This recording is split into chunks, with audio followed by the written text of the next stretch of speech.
Aba pound simano aduasa enai yatena se dia agodemu nsam enefie ade bramu kopem se dumienu ebebo enafu a so betu obi bia enka gabi the foreign atena se da damane nsam bobo dodo na anu ade ebren yewia na yabefie de afisam no abegedimedi no edi amam kopem se dumienu ebebo mesobra YouTube Nhyira TV YouTube Nhyira TV how de o show din na no na o sign etie live de ekoso si do bia no obetimi ahwe ewo YouTube Nhyira TV but o subscribe channel no say na be anytime bia no yetena se a obenya message say Nhyira passports seated next on so no wetimi adjoin e train no now the message no aka we koba na messages out do amode aba no akinka dodo na atimi ade amamo awo dwumadie no eso na yenamase for choosing Nhyira passports and now paying over the others na said the bia no yen shall free ayen kofo kroso samba kaya Cristiano Ronaldo ekonya red card ema red card ni no FIFA disciplinary committee so omo kotena se na omo ahwe se de honsam no ebesi akọ na as a brand no after the record the biba kan and answer aye ne ban yem fa bi enka ho about FIFA disciplinary committee the kotena se no omo say Ronaldo 2 aye match games ban esenke de ban no ma suspended na reason to omo de amano no it is sanchere muni nyina no e de eba awo jumadino enso aso sansona annual Liverpool emergency meeting omo koye no eno so ye update to ha openi answer to mbapam no ana omompam no eno so nkomo awa Manchester United nso no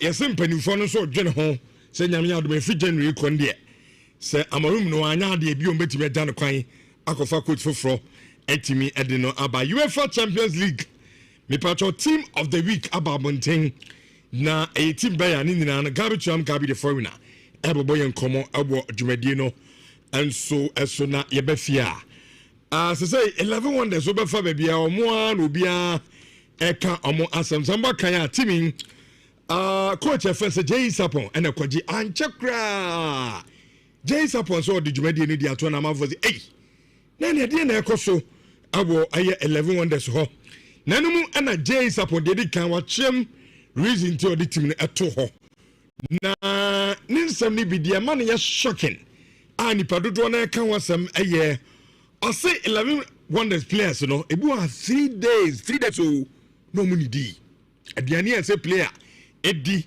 no nya hoden kobobo no aduane no emma eni ti na 11 wonders players no enye so omonya do munim bobo pa na eye administrative lapses ana aditim na dru ba bia mo adui na no na manfo bi sa say na say e start league true abani FA omo boa ma clubs yi obi anya 1 million Ghana cedis na ebane say ana players yi yetete se yeso omunya aduane endi die na ekoso nyina na ekoba na yabedi san komo no awo ayedwumadie no so insurance of 4.5 yankwai na yenhyase free ayamane ne yewia yede sama aka ne nyina no atimi adi Abraham Richard ne atifo ensho dwumadie na se emfree amane. Good morning.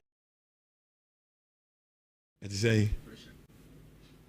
Good morning. Son of my year transactions view. It's here about my dream and our transaction. Why is he do a limit now? I say somewhere CD. Where CD? 1 billion 100,000. What's any coin? Maybe I'm coding no problem. And our first time chat for me so. Oh, make a crime me na. E no see can be dim over Metiaso. Sa. Okay, obed them. Chelsea. Manchester United. Where did Sika? E no ka crime. Obed them. E no so. Wo. Fa hombra wo. 3 million go. Che. Kaji ni banzo mfa bi so breko. Then 5. Na 5. Say there. Me tofu. So, you tofu na. Tofu is so man dey you. Now what time do you come out there be you? Go finye izo. You are very fine. That's all cash. Cash wo. Hey. cash wo Kofi epokren so to mu. Oh chado. Cash wo ama boys dey feel kakra. Ronaldo da so te. Saudi Arabia bobo. Ope kakra o. Me meti sisan so azumi. Edan chochopo awi mu. Ede na mo mini hwe. Kofi Maheska. Na what to say? Nyamyadum. Wo ba wo share gabi drum. Mishan. Wo huna no pay. As in the sort aden. As na give nana. They born Sunday no. Aye. Oh, there be ni so. No say score line na. There be man. Asha say hunting it I don't know. There be man. Ada who say Chelsea be lose. I say all of a sudden I don't know. Chelsea in common no say yeah, before Arsenal more, you know. Arsenal more you guys were very, very optimistic. Say, oh, Sunday the baby ain't call for no. But after beating Bayern 3-1, that's a Chelsea for no come on. Oh, you have a cock of bo. You didn't call for no bo.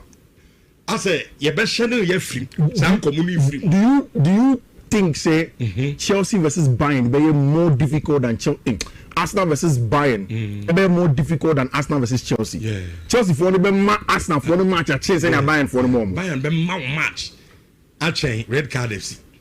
Oh, let us say Arsenal team share Bayern as a red card. What's Arsenal? What's Bayern na? Chicken one division. Okay. Na Barca say good. Depleted Barcelona. Good. Without Pedri. Good. Apart from any team depleted. Kofi. But Copa Manila ko ni ode nia. So on Chelsea no must spend over 1 billion. 1 billion, okay. And he say one player anywhere. Okay. You can't tell me say we anywhere eat me more. Okay, say 1 billion. You don't tell me that. Okay, that's it. Unacceptable. And the guys say more brown munis come to players so. Okay. Any force you. Which Kofi. Arsenal 100% record. It was not in doubt. Which Bayern Bono. I didn't have a shadow of doubt in my mind. Say Arsenal be sure. No back crowd my dream will say, hey, Arsenal will be able to beat Football Club Bayern Munich. It won't happen. Bayern will beat Arsenal Football Club. It won't happen. Because everything Arsenal could do to win the game, they could do it. In fact, Bayern for 1% about man for man. Arsenal team need a team near perfect when you play the man for. In fact, that is one of the biggest worry of how Enzo Maresca will approach the game on Sunday. Because Maresca can show here just how he will approach it will make him lose the game. Bayern decided to go man for man. In the first half, Arsenal stayed in it as long as possible. But the difference was the second half. It's a Bayern players which they rotate a lot. Ubona center back, central midfield, Ubona winger, about left back, Ubona left back, Rema Benfifi. So there's a lot of rotations. Hurricane to me draw. Now Hurricane and draw player out of both 6. Arsenal were okay to let players go. I they can write an interview on Ranajo on CBS. And I'll catch it here we say, we match because of communication.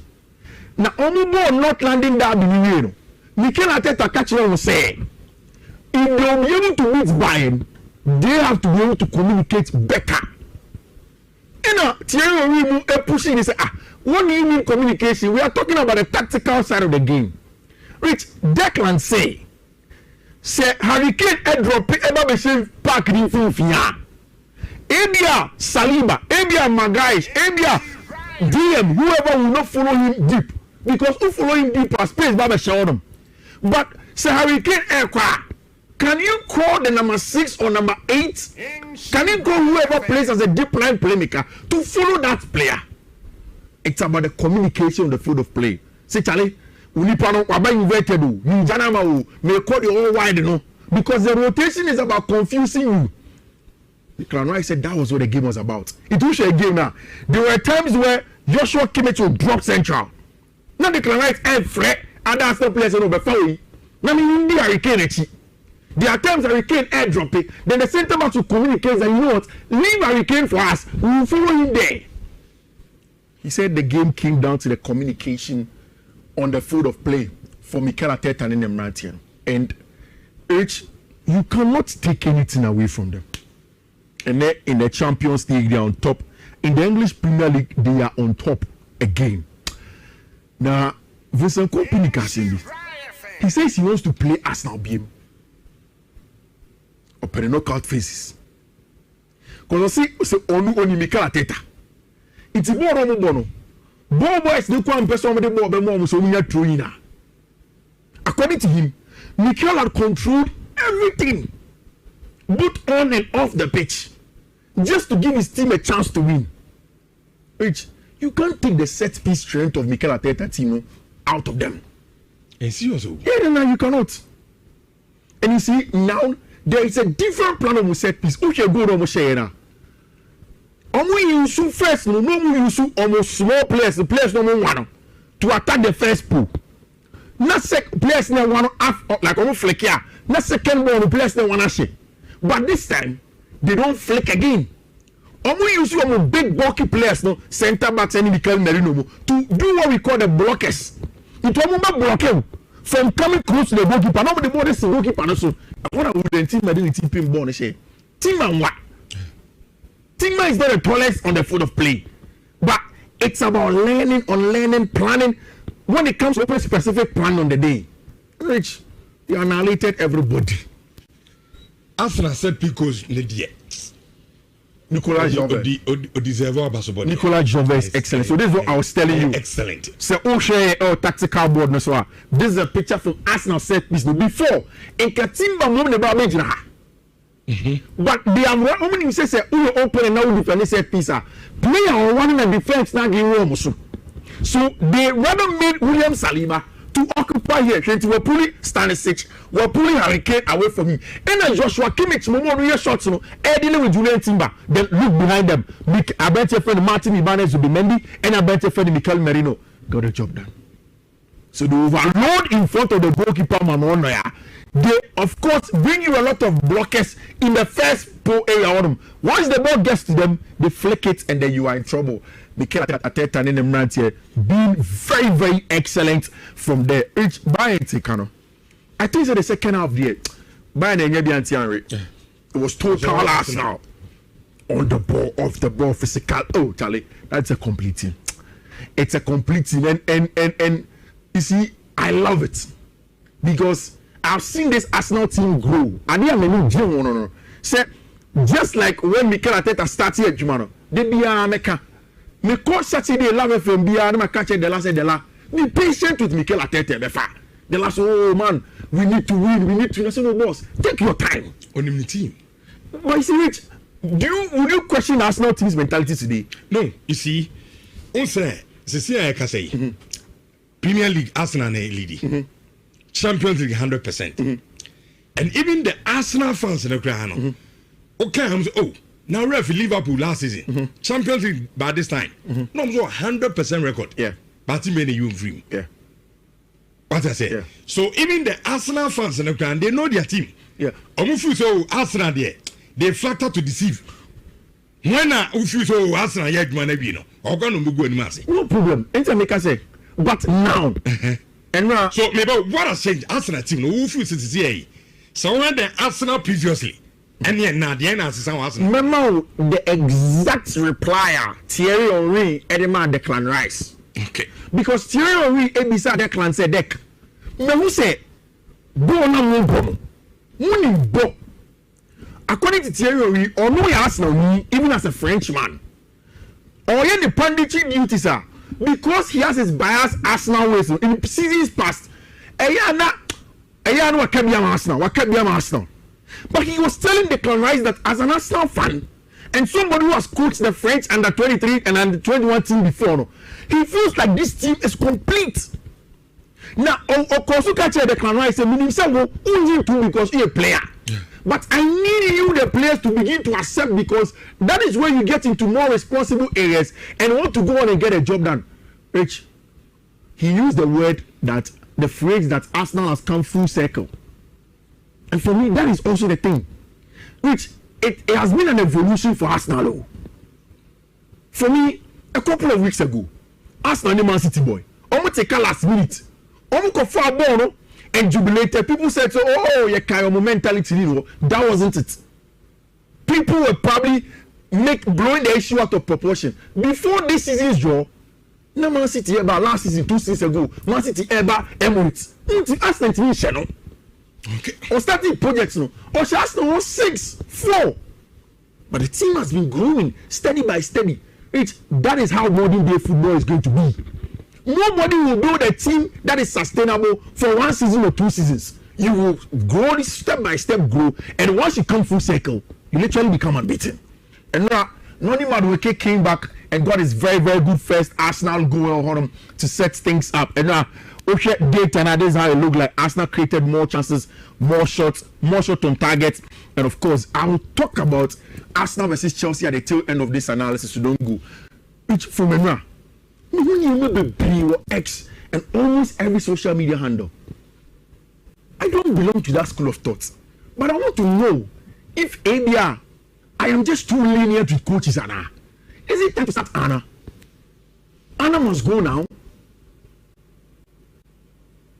No, is he too far-fetched though? No. Is he a typical Liverpool fan? Yeah. So we coach now man result we are. And you see, the amount of when they can cry no.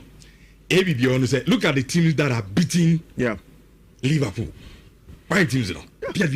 Yeah. One channel away. About Liverpool Anfield Champions League. Yeah. Look, Liverpool on your crown in the Champions League. Yeah. We Real Madrid the other course. I mean, in England, of course, themselves at Manchester United. That's what I say. Yeah. And a team last season, a G Premier League. Now, Sanche inclusion as I have a team. Yeah. Now, man, this sort of result. Every Liverpool fan be catch us in Pamon.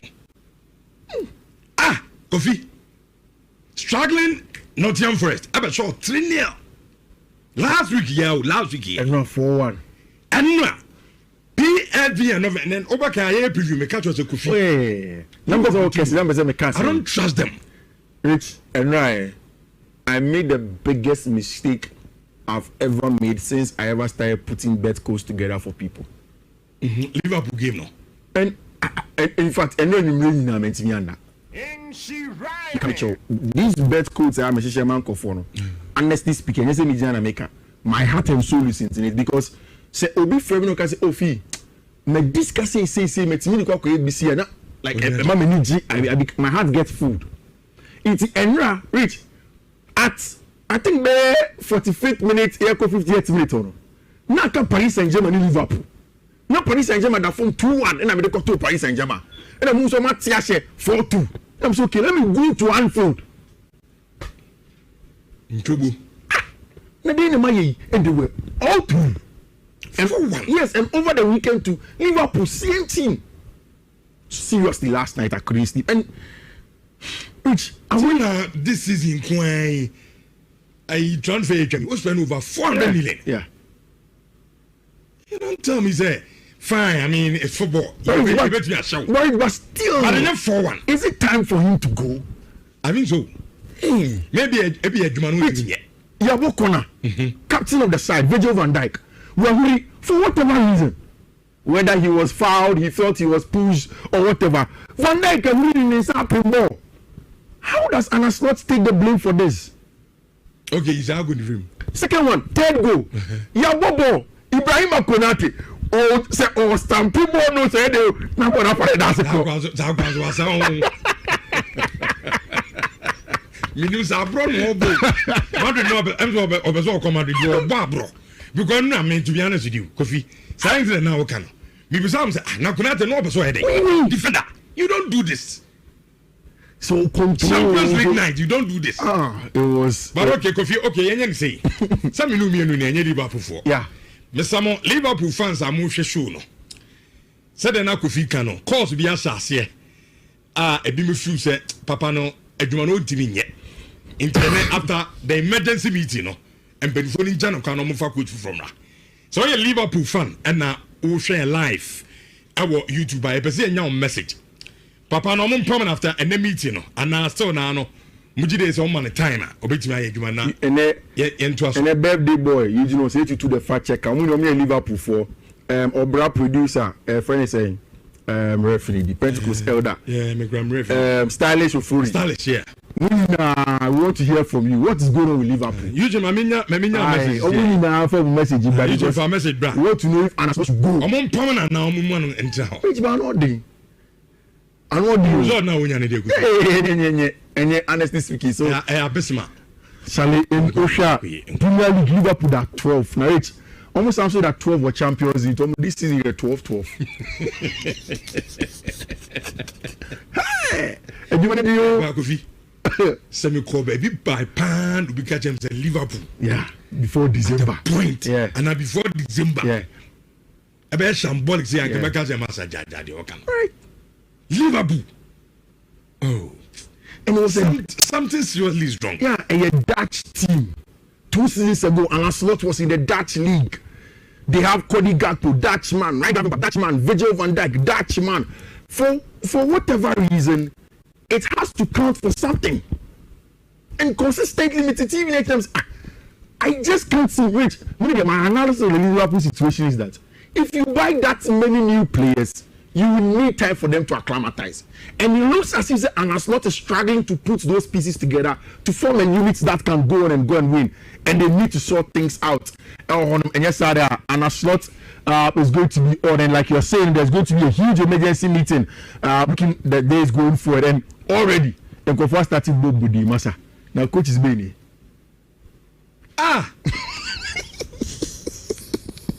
You will come and Chelsea journalist. That's it. Gerard, your boy. Come for the best chance. Jam is free bus around here. Now, you go for me.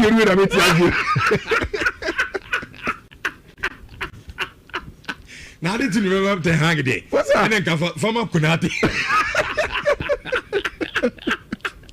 The hang. And who's about Liverpool?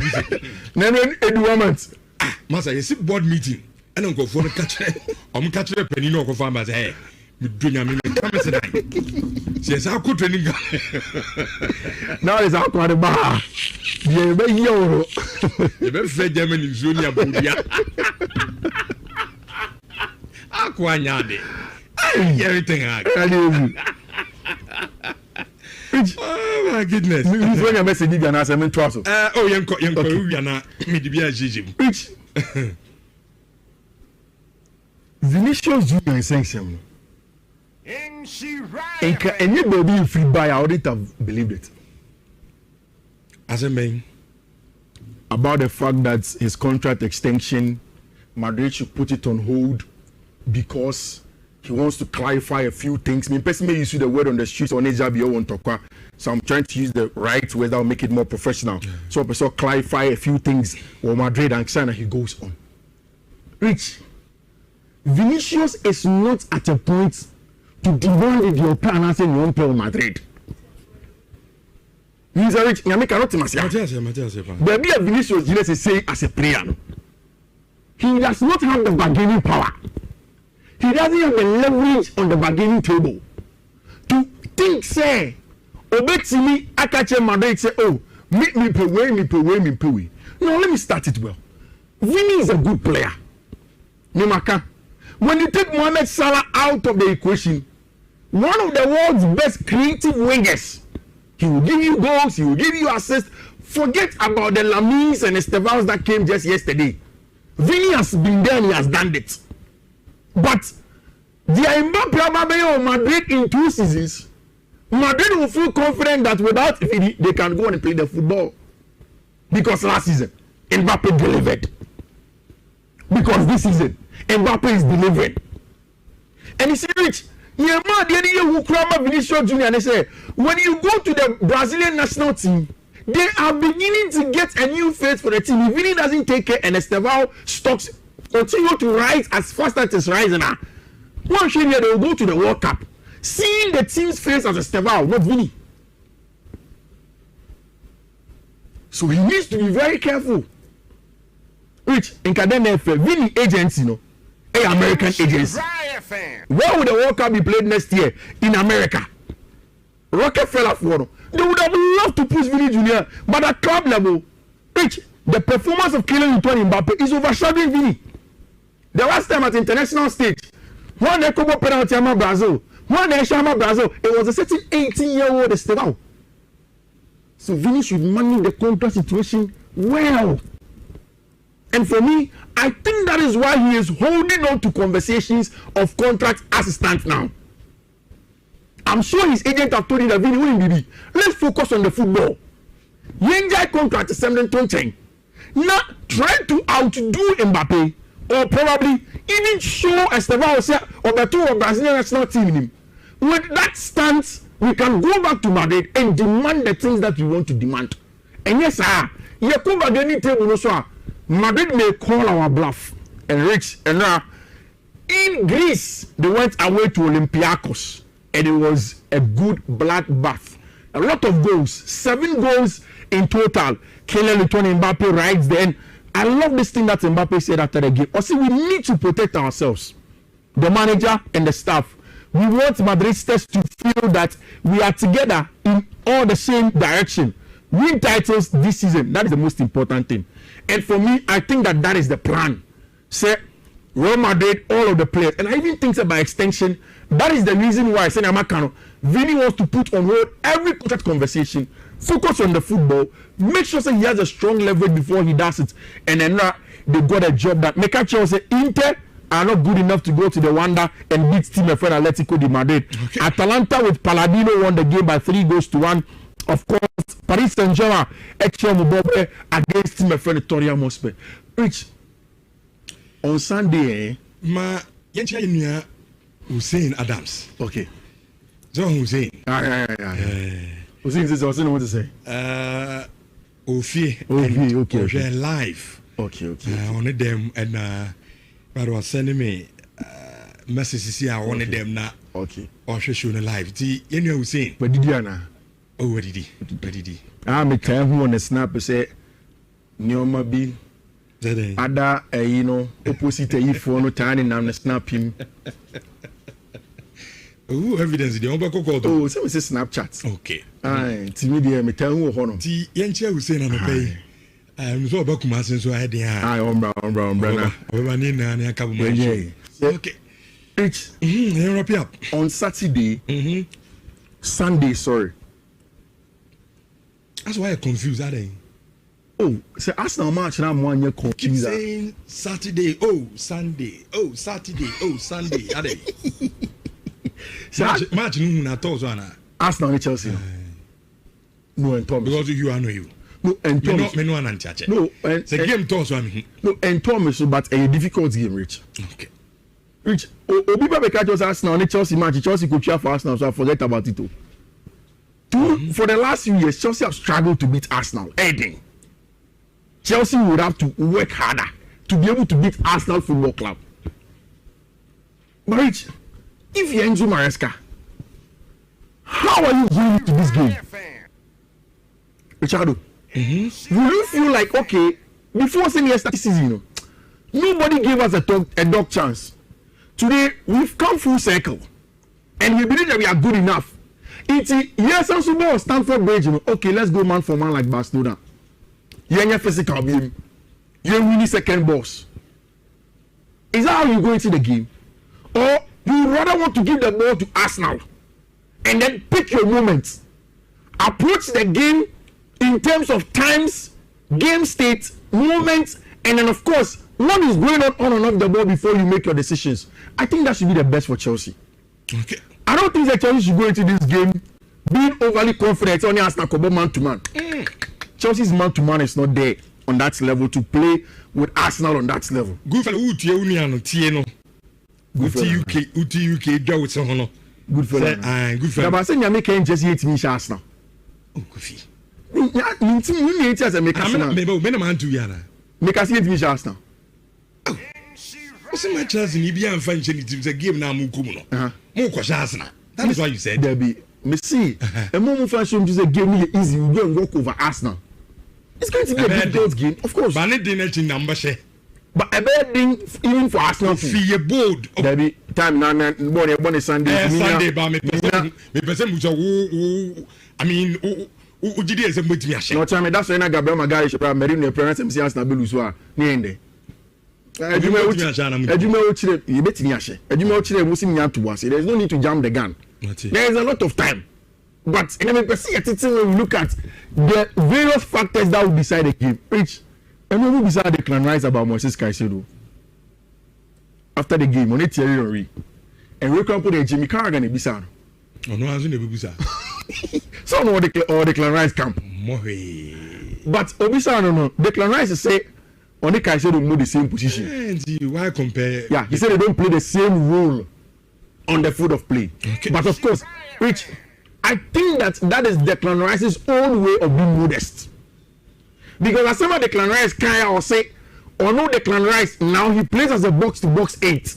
Caicedo plays as a 6. Declan has played as a 6 before. Caicedo in the Barcelona game played as a box-to-box 8. So, those who are comparing are not wrong. They are comparing the general outlook of two central midfielders. Not the role of Caicedo as a 6 or Declan Rice as a 6. But of course, Declan Rice say, I have a lot of respect for Caicedo. He has started this year incredibly well. There is a lot of comparisons, but we are playing different positions. He is a full-blown 6, while I am more of a box-to-box 8. Sunday is going to be an interesting game for both parties. And I think that is going to be a good one. Andre Kerry agent come in 1 minute. I'm going 51 or boss. See, it's a time no. Only time how? Miss more time. See the opportunity more time. And I'm saying only time how? Oh, Madam Pacho Transi. Me Oba made me a catch us over 1 minute. Obi Piako. But say and also depending on. Don't tell me what time how. Oh, okay, Marty. So when Manchester United new can make me a consider. You are a Chelsea fan. And what's that time? Okay, and now we have one. Me you be soon. I can't just go to Asimami. Kofi Bato the kakaka me menka. Me makacho I walk a go you see. Now we for we see me patch. No we Oba Fefe bi ha. Which Akosia Transi. Chelsea for no contract extension with Estevao Willian. Yes, there 7 years. Okay. Our meeting sounds so extending about 1 more year, according to the agent Andre Carey. There isn't too much to say. Chelsea's focus is top 4. Nyami Admo on Sunday, and the Europa League matches for Honor. Which, because of the issues that came with the Liverpool game, the kind of things I've done with the Europa League games, no, any conference league matches, no, you don't want to miss out on the neck code. No. Intimacy. Today, do not miss out. When I come out to tell you, say I wasn't happy with something and raise my hand up, it means that I've worked really well on it. And then, may my coach here they coffee kasim. Michelle, don't miss out on it. May the body and mouse so team or radio so obetina for pen or paper no actual and that's what trash will note you. So when you share TV, you can take a screenshot. First one a BW 2440F860 and the first one. Second one a BW 2440C027. Third one a BW 2440673B. The fourth one is BW 24404C25, and the last one a BW 2436284. Okay. These are the codes, and we are praying, say Radianto Greens. Green. Can take us screenshots. And thank you. And come good luck to be a obituary code no. It be someone you see. I say, let's say. Good morning. Son of my year transactions view. It's here about my dream and our transaction. Why is he do a limit now? I say, yeah. Somewhere CD. Where CD? 1 billion. 100,000. What's any coin? Maybe I'm coding no problem. And our first time chat for me song. Oh, make a crowd me na. I know see can be dim over Metiaso. Sa. Okay, obed them. Chelsea, Manchester United. Where do you see? Anyway, Kakremi. Who bet them? And also, whoa. 3 million, bro. Check. Catching the Banzo for this also, bro. Then you're 5. Then you're 5. Say there. Me tofu. So, you don't tofu or that. Tofu is so man de you. Now what time do you come out there be you? Go finyezo. You are very fine. That's all Cash. Casual. Hey. Casual. Go fi apogren so to mu. Oh, chado. Casual. I'm a boy in Philly kakra. Ronaldo da so te. Saudi Arabia bobo. Ope kakra o. Me meti sisam so aso me. Edan chochopo awi mu. Ede na mo mini hwe. Go fi my haska. Now what to say? Nyamyadum. Wo ba wo share garbage drum. Mission. Wo huna no pay. As na so ti adan. As na give na. They are born Sunday no. Aye. Oh, there be any song. No say score line na. There be a man. Asa say hunting it I don't know. There be a man. Other who say Chelsea be lose. I say all of a sudden I don't know. Chelsea in common no say. Yeah, before Arsenal more, you know. Arsenal more you guys were very very optimistic say oh Sunday the baby ain't go for no. But after beating Bayern 3-1, that's a Chelsea for no come on oh you be kwa kobo. You nen ko for no bobo. I say you be channel you free. Sam communi free. Do you think say Chelsea versus Bayern be more difficult than Arsenal versus Bayern be more difficult than Arsenal versus Chelsea? Yeah. Chelsea for the Arsenal for the match a chance and Bayern for the moment. Bayern be match. I change red card FC. Oh, let us say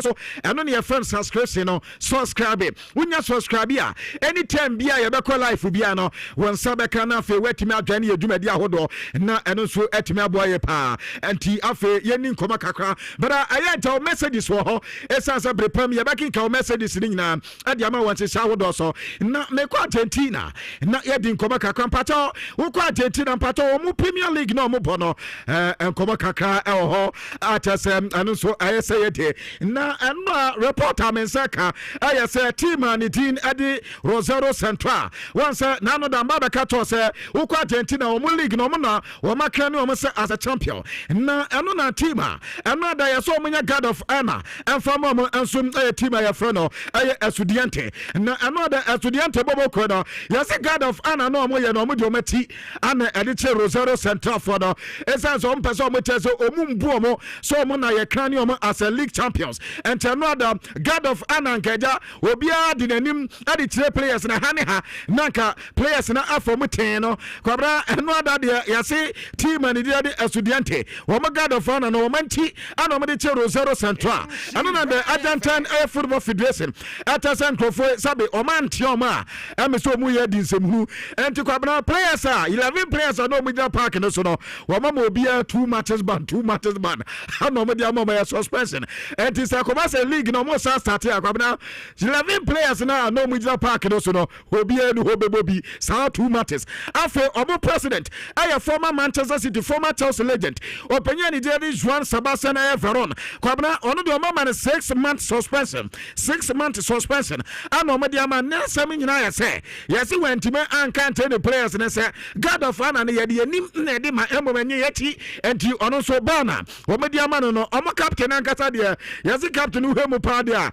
captain Zaman no for 3 months enti omo head any captain bi and so ewe mu team num ena ne omo hosema wo mo so ayeye enti no ye de fi Argentina edi eba ewo dwumade so na no pe me katire edi ama na no da me ba back di Julian Alvarez won komo edi chiraw akato so baso na bobo ko de chira se in fact one player paid mu few se we metimi atono in the month of January and na summer and mo musika semti abrante ben a wo mo chese hurricane pe ano metimi atono esansa o release cost ya da branch de so a 65 million euros pe ano so de ska baso na fo betimi atua kwabra mo pe ensama mensa kam se obeka ba sa fo ba beka se Say, we must see the new Spotify come new year and come here player Bianca as we dimu bia one striker be top note. Now every player 2 years ago nano player nanki nimse one any player Barcelona for the Omania Bruno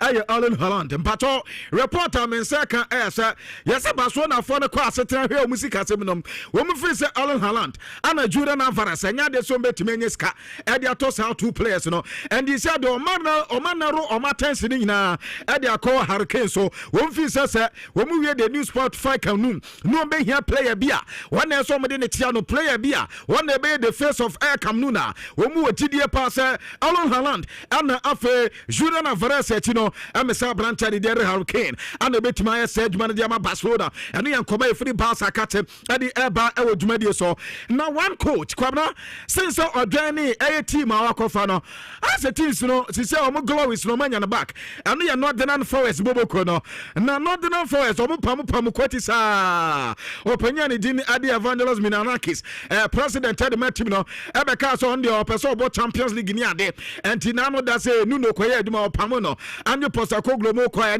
the Amfa Nakabana and no the Adumano Adiama Swandite and Kobam and Sakan say answer Nano da Adiamo Koya no Amfedono I can have 5 matches in a row unbeaten and a cross one dite in tea and some of the non-forest for who say she said coach Obetima Yedman and a test waba where Yedman Edema Nottingham Forest and a reporter if it's on dite Chakate at the Abana Oko Basa 2016 Abapim 2021 and now Omu player Bako Eho at say a friend Charles Alena Castello Kwabra Akudawe on the Makukwe and Esiakai na Abranta ni Diade Alena Asian Camo Bianta say in fact Adia Ewa Barcelona wo pa ya say sa no mu oma benso na so ma penso no Kwabra say ansa na obe meji na wapiem na Barcelona for yusu pa sa made wo me du saka na say wo no wo ya session bia ya dwene ho ayantiase because every 2016 eba players are na ho no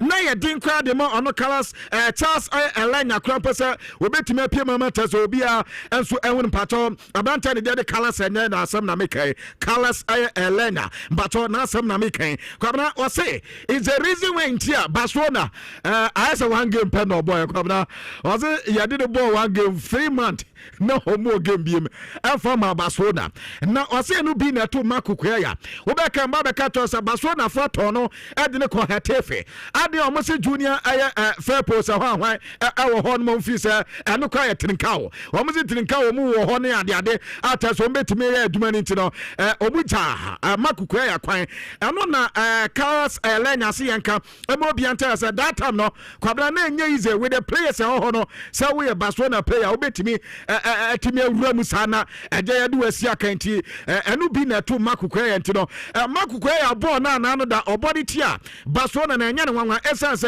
2021 no ba be free no na ball na Makukwea ya ebo no the same thing na ohu sa Oma Brantia ya friend Lami Yama enya haban krantewe Lami Yama enya homie no wo se eyade oye dada Barca for na ya we Barca for na nim sa Kukwea ya sa de no wo dada but ono ne de do wo didi wo mu pa ya se amwa ne ya se Barca na obo ba kwa ba ya 3 months achi ansa no benya mi abo awatimi anya bi abo eni ntina chese ma no ensu efitime no reporter Branta de din ade Carlos Elena ade tuja ewo dwumadie so ana o tele ese Barcelona team na ya ba nipa ba ko pe Kwabra o se nipa no akame ya se 1/3 of Barcelona no ejina no so and e bisa se wan no so se Pedri mo game Barca team na asai Barca team no mu hu so ento se Barcelona for pa pedia emesa Branta de de Pedri de tembia na se Branta na ya fit wanya fit Barcelona niema sada enkoye famo montim eno reporter Carlos Helena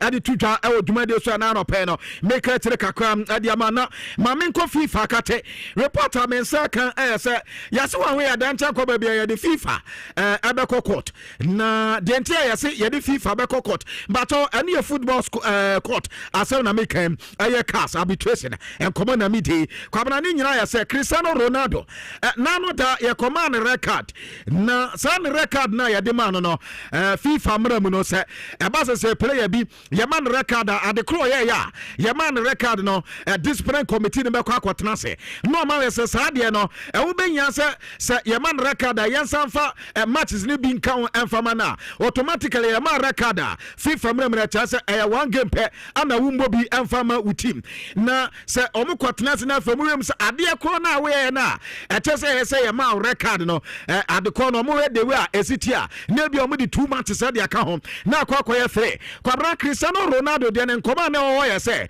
3 matches ban na omo de be ma Cristiano Ronaldo ana this blind committee the quarters omo cha so so 2 matches ne de omo de ama na as suspension and this akobase Ronaldo aya die bia trigger abrante na sa record no dan che koma bia no obetimi adi na muntie ano na on the 5th of December ana ye kwakoye World Cup draw no na ano na ye say amanya omo ne Portugal be sia no we metimi at the FIFA court aka to me say Ronaldo sign record the 2 matches na wo mo so ma suspend no wo mo fa ni nyina fama Cristiano Ronaldo esa sa de kono ya sabe wo hwe FIFA mna num so a wo de bo ba twe ede wo bi ampato no record kwabna ya na ban biem esa ka wo biem ti no eno ya reporter men second sa ko ba se impo sa Ghana ye de Portugal ekokoda group akwabna e betimi at the FIFA court aka to me say Ronaldo ba no wo mo fa 3 ni nyina enfama no entado ya reporter free FIFA kate adi eba ewo dwumadi so na no pay me ka tire kakra adi ama wo dwumadi so na ye ntwene ye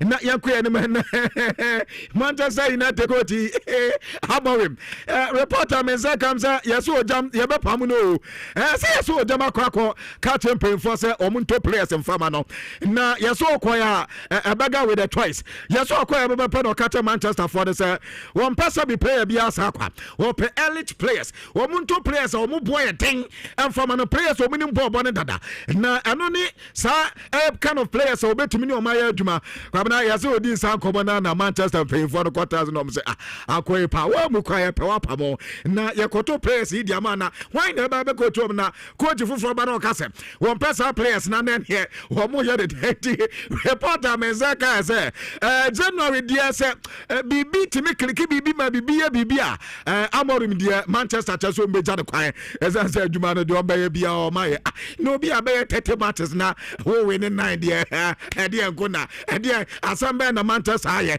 bone ben kwa na Manchester hu a ene o mba beja o sabi o su coach enya se na no hu finfimi na Manchester fo hu bi da o manya coaches a o mo ye fe editor Ruben Amorim say yi say o ya kan say papa e Everton coach kama ono nye enya yi kura fe no edi kwa reporter men say ka say by January there here na Ruben Amorim manya apam no enti players open no Manchester ya no madwe se nya de se ombeto e de man impempe eno ye reporter mensa kan e wodwumade so na the U17 tournament omo World Cup no Portugal for na age enti ano ama U17 World Cup no sisia no eniama ekoye Portugal sisia no omo first title ata so madwe ne Ghana kra ya gibi di chomo ye ya gimienum uhra amanya wo madwe dodo pa Nigeria no madwe num ana Brazil enso adenai Ghana gimienu ana Mexico Ajimino, Saudi Arabia, Omajibako, Germany Ajibako, France Ajibako, Switzerland Ajibako, and England Ajibako, Pato, Portugal, so Baba Genete, and Tim Anu U17, Woman World Cup and Komakakra, Eba, Ewudumendi Sanano, Pemikatre, Eddie Amame Pato, Opinion, Daddy Maestro Patetino, Wanona, head coach, and some Adima US man, Pato, Woman man, Timino, Opinion, Etriano, Sakrabana, was almost with me to World Cup in my was it Nasabia? Yaba the World Cup no USA Tino, na USA man not tough in the call. What can't any team say? USA man who met me at the World Cup no, at the Somanaso, and to Omono Madris a World Cup no Bababono, and I saw more Babette, and Yasa Ombe Yamakaka, at to near Mayena, or Musu Hosino Muhosino, and there's almost to near Maya. We met me at the World Cup Naman and Soye, and near reporter, a few USA man, Akatidi Eba, Jumedia so, Namika time. Reporter Mensaka said, what did the players me no akoko yes can na eno ya can have it and afe Victor Jokeres and commanding na ya Chelsea gamer and on Sunday abaso ya say in Crofano akoko Thomas can I read the standoff. I almost recover. No say. I won't be answer stand. Don't be useful man. Pato against Chelsea. You be Victor Joker. Son of a car have it. After some more body at Chelsea. Na anona Paul Messin. As you come over and tell us, Uncle no pardon Kobenya. Sunday game na but the new concert Chelsea winner. Cabinet training common in Chilema. What the buy no was on a dream. No few say Arsenal na also winning against Chelsea. One say Arsenal game no ball na Arsenal elbow in fact. Come here say so who so mumu mia kakra na the chance Chelsea boboko no and on the na dream there Arsenal betimi awin Sunday game no name dia opepa ya say Chelsea timi win ya anya won say Chelsea awin bet on the na dream there kwabna was it the kwase Enzo Maresca na dream so opeso win Sunday game against Arsenal ni nyina ya say was it Chelsea we target ya dia ma ye coach na ya say top four na on do well league no on come na say working kai ko no say na enum na Chelsea so ewo mo Champions League no Chelsea MOB Sakobaze kwabna Chelsea win Arsenal game na it means Chelsea about title contenders so papa ne pressure league no obedi dia sini na so nti on dey say so papa ne be escape pressure na Chelsea pressure about players no so any coach no so dey anka obenya anka Arsenal game ni kwa say Chelsea and so win no your reporter me pato permission and so Eddie Babada was we Chelsea team no and the kind of players e cra Chelsea na say Arsenal and said that any one pay and your report to pay Eddie Eba away to media so now that the catch was a Liverpool for the crack meeting and no movie here. Na meeting the Koen na Abraham him say, Yamianim near stories up. Eba Bontina, and you'll be now caught it ho. And as one who meeting in the course of Papote. I know be a cabby. Emom court now, your co-friend and I, yeah, say, Yako Pamano Governor court in a buyer. Court in a say, and not on the board in this year, board name should be a chess. One person of Pamon Nemon back in now. And I tell some of the man Governor Baku for that's a 4-way. What in say, or backing. You bend them, but answer not to say when you're backing from the hierarchy. And Tabia, why do you Liverpool fire? My dear, said, Woman Baba Pamano Party, there be yes, I net was it normal convo na Quambe number first team no ever back or man show any signer. At us, woman, number permanent tip, and here the Liverpool Acate at the airport with Medio Nano Pemaker, a check a crowd Cristiano Ronaldo, and in the Portugal team, yes, Mexico for Woman's new stadium at Sanidine at the Azteca. Nakwabra Azteca Stadium reporter Mensaka. Say on person so once so many series there. So much I don't know we have big profile match. I know my Madrid so many Portugal. Ebobosa high profile game no na etimi aboa. You see Portugal fans so mo penewia. Ana you see Mexico fans that be yeah had ya anadwo now ani ebono. You see Portugal fans say in fact the our pa say we mo catch Portugal fans game no money on baba no omunya Cristiano Ronaldo esan say a big profile game no mobo and so mo fa Ronaldo madia na that means say anka the possibility say we meet so many Portugal and mo say yango fa kan say na ho but I want say Portugal adia to me there say Cristiano Ronaldo e den e ba bi na no mo say one person oman no obi e to be baba game ni bi enti ananjo anon person mo boss game no na one so mo so ka bra Ronaldo ya ho mate no na yes Portugal for so da bi adabraka ade na wia sane bi obi abetimi atwa bi enti anka wia kataban na adimu ginam na nka de manyina tima ya kamenti eno yankoba kakra mete ewo Portugal wo mini Mexico mu game the new stadium and din ade Azteca me patom peso mu bono ho no eba ewo dwumade so na no pe me ka che kakra ade ama wasesa hodo nyina so now mame nkoma nim na me fa kakra amfa so mfama we reporter me saka ya say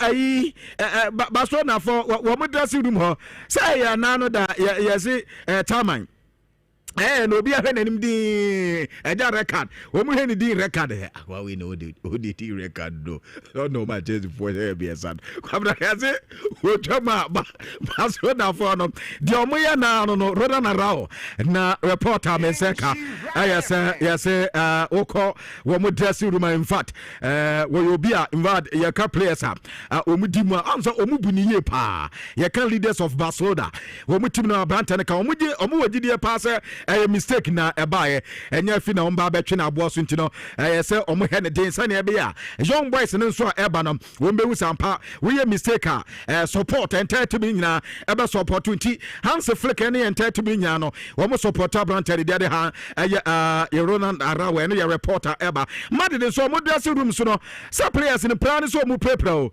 Antonio Rudiger sɛ ne hamstring injury no yɛse December yi ana ebi obetumi aba tibu kɔto anso once yɛse flu na onyaayɛ ɛne nti na Lunen nano da ɔmo kɔ Olympiacos no ɔkɔda mu nti ɔno deɛ ne deɛ ɛnkyɛ da nkyɛ bia na wasan nso aba na Franco Mastantuano nso ne deɛ no nso sɛ na yɛ Lamine Yamal mu prɛ na bi ɛne deɛ ayi ɛha Kopama no pubic elbow no yɛse inflammation ɛno bi na ɛha na yɛ very soon abrantɔ ne deɛ ɔde wɔlɛ ntɔmane ɛyɛ hamstring injury ɛyɛ December na abrantɔ ne baba ɛda Militao ɔno nso ne deɛ no ɛyɛ December na ɔmo hɛ ɛyɛ muscles injury ana afei Dani Carvajal deɛ on deɛ 2026 ana ɔmo hɛ so obetumi aba no ɛnso yɛ nkɔmɔ kakra baso na afɔ yi sie no ɔmani so da hɔ na ɔmani so da hɔ paa yɛ sɛ ɔmo hia winger kwabena ɔmo players ɔmo pɛ sɛ ɔmo totɔ ɔmo no ɔmo identify awie ɔmo so ɔmo hia left footed ɛyɛ center back ata so obetumi ayɛ adwuma no yie kama ɛnso ade ama ɔmo na ɔmo odidie paa sɛ players no bɛkɔ Inigo Martinez mu say winger Marcus Rashford nso no ometa ebia na omentimi Antoine Branton from Manchester United and to be here replacement after Robert Lewandowski nso beko ekoma se Robert Lewandowski mu nyina beko a enso mututumi etimi tuto players ediwura mu enti ano ye de abaso na for adwen ho a taso mo nso penti midfielder bako after winger bako na anasa striker bako no manya defender bako e de aka ho eno nso nkoma kakra na no pay etodwa e oduma de so ne yɛde ho nkɔmɔ kakra nso ɛde down na Federico Valverde nso de nkɔmɔ kakra ɛde aba wɔse na no da just recently ya na man for choma boɔ so ana team ni nyade ana team na tete apansan wɔse na nyade pass team na team return to their best form after say say coach one sama ɛnoma bonti nyina no ɔmo ta so mbe work closely na fɛ so saa nneɛma ɛnoma bonti nyina no sisi team no matumi ato ɛne yɛ de free month da katem ɛde aba ɛwɔ dwumadi so na no pɛ yɛde bi ɛde down na unai America sɛ on Jadon Sancho sɛ Jadon Sancho on beto no na afe nneɛma nyina kɔyɛ de ama ɔmo sɛ Branton improve nneɛma nyina ɛba confident ne level no Branton keeping in kakra kranti ɔmo ta sɛ Branton no wɔmetimi anso enya Branton because ne skill set ekura no de abɛboa Aston Villa boboko no ntim na no yɛ reporter ɛba ɛwɔ dwumadi so na Kobe Menu ana the legend ba akɔ kasa ɔpanya ne din ɛde Nick Bat na Nick Bat sɛ yɛnkama Manchester for Manchester for Sanka Kobase Kobe Menu wo team bi ate sɛ Crystal Palace ankoma pagya 70 million hade akɔ akɔtɔ krat no de naba na nkɔmo de naba bɛsi team na Kobe Menu wo Manchester United ɔmo mu abrante no ɔmo de ne bɔne ɛkyɛ ɔmo fa ne mmɔ ɔmo ma abrante ne start match but Kobe Menu kwan akuda ne fa so si aka no ɛyɛ player yɛsɛ team bi ada wo team enso esi aka dada ɛde mo ma no yɛ reporter ɛba ɛwɔ dwumadi so na no pɛ no me boy take kakra ɛde ama wɔ hyehyɛ awodo so ma me fa UEFA team of the week ne ɛmfa wie kwabra UEFA for test sɛ team of the week no say na esi ɛteɛ atɛ sɛ wɔn nso ɛde aba nti uhema ɛyɛ adɛ goalkeeper Flecken ana wɔn de ne ɛdɛm ɛno ɛyɛ Bano for Leverkusen wɔn goalkeeper no wɔn abɔ ɛyɛ 7 minutes wɔ ɛkyɛ hɔ na wɔn abɔ Branton de din ɛnso ɛde short and me pato ɔyɛ player ɛde ma pii ɛde ne hoven tɛntɛn no ane deɛ Marco kura yɛ nifa hɔ wɔn ni obia ɛnso ɛnso ɛwɔ hɔ ana fa Branton de din ɛde ɛyɛ Cagliari wɔn ɛwɔ Union Eze wɔn also ɛwɔ hɔ mfinfin wɔn bɛbɔ Vitinha na wɔn abɔ Declan Rice na fɔ wɔn abɔ Robert Copenhagen na no dɔ ɔsɛ goal ana taa de Catalan nso no ɛwɔ Atalanta anim hɔ ɛnso bɛyɛ Pierre-Emerick Aubameyang ana afei Kylian Mbappe lɔtɛn ɛno ɛyɛ UEFA team of the week wei so ne yɛgyina na nkurɔfoɔ ma nso nsɛm no nyinaa no yɛtumi ɛdi ɛsi kwana bibie ni wɔde a ɛneɛ ma yɛmfa nso nsi hanom sei deɛ ɔwan sɛ Habitat Fair na started okay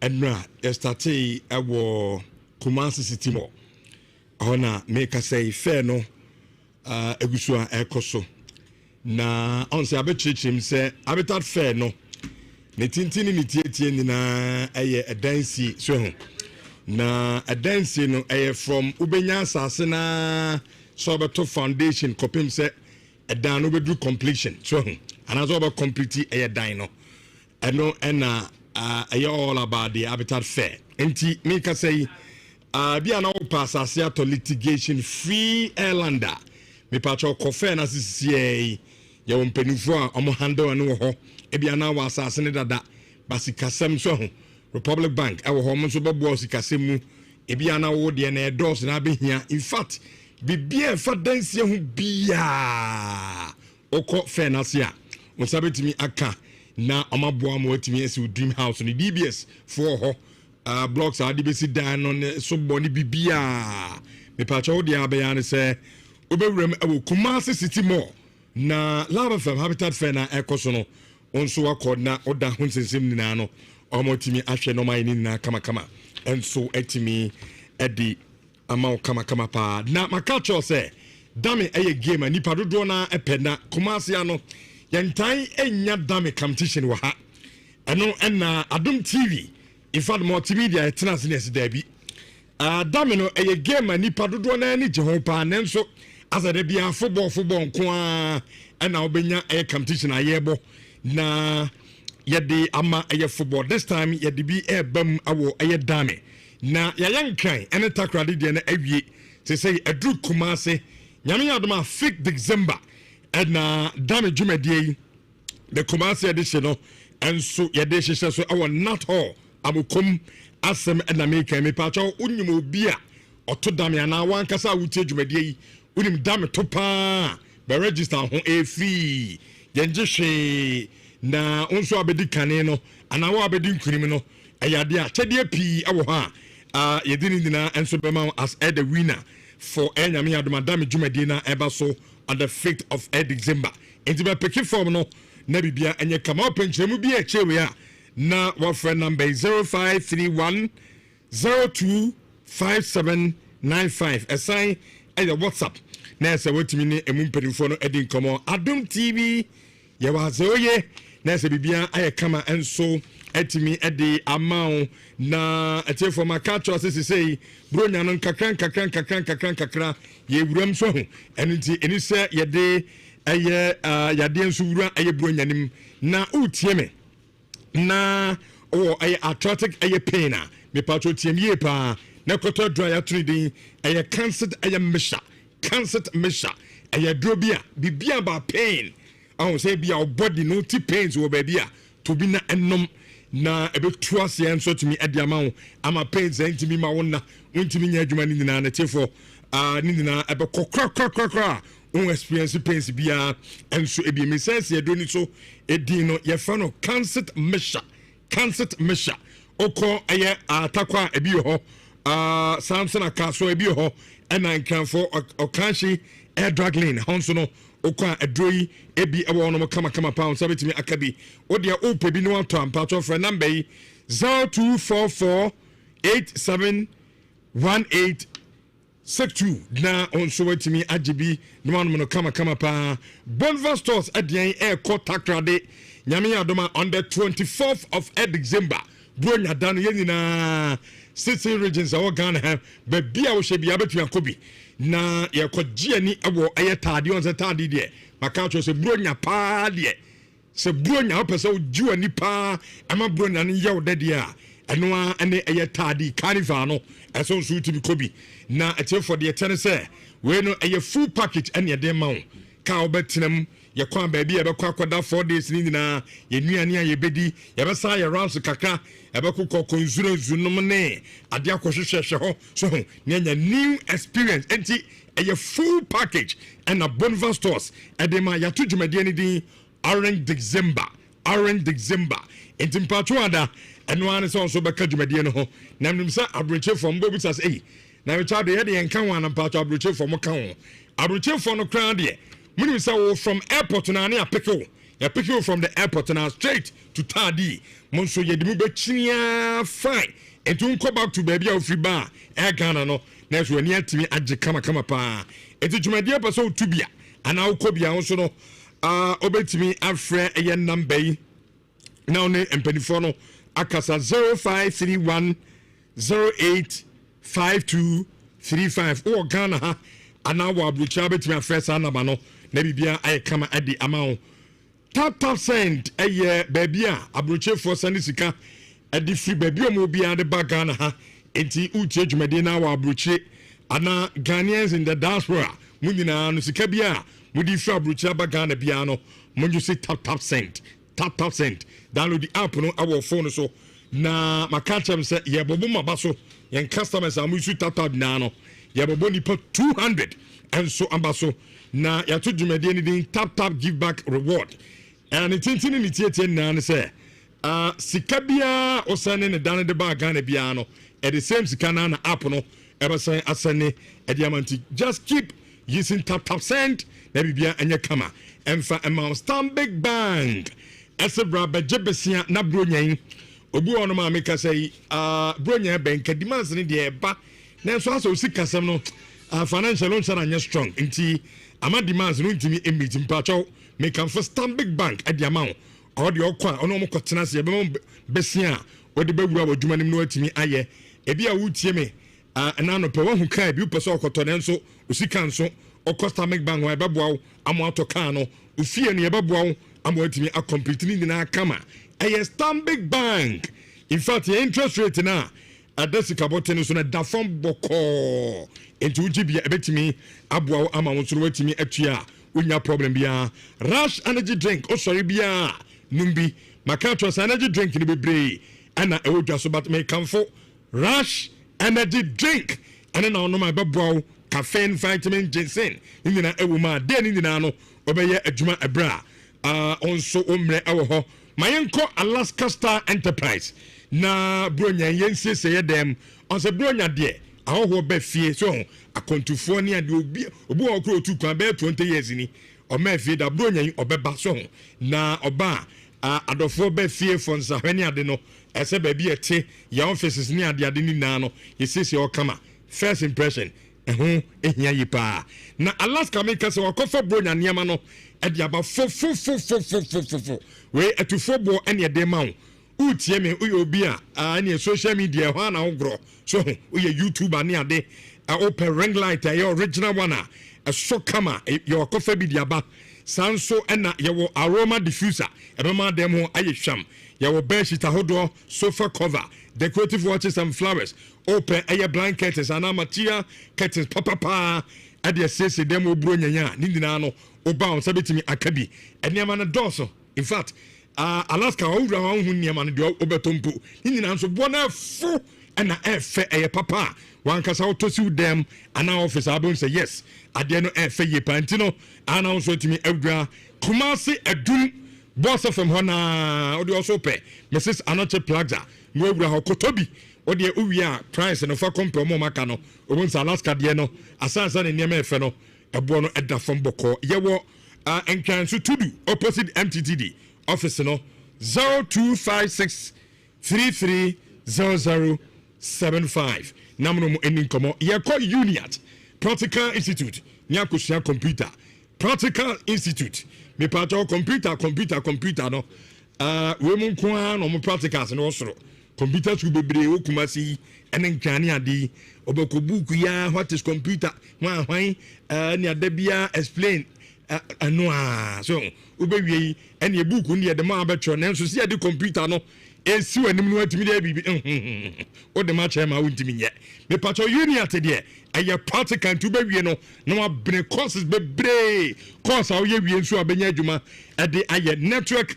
and cyber security engineering ye bi our person be computer basics and office administration ebano aye CCTV installation and management data analytics software engineering artificial intelligence AI ni na obewie no no master enti ye faw se wonso no company bi afa se eba computer wonso be handle more manager wa bene pa enti open regular betimi akọ obi o se Richardo na je se weekend na menya time obetumi akọ the weekends open nwumre nso akwan da ho and a distant class ni na no obetumi akọ Uniat Practical Institute ye wo Kumasi heya sesanso o asa wo kokrum no o de odu sesanso asifom na a friend number 0555383848 na monomo eni komano pay amo ani afufo pika ho 1043 ye start dwumadie no ade amamo na amwa automobile ati for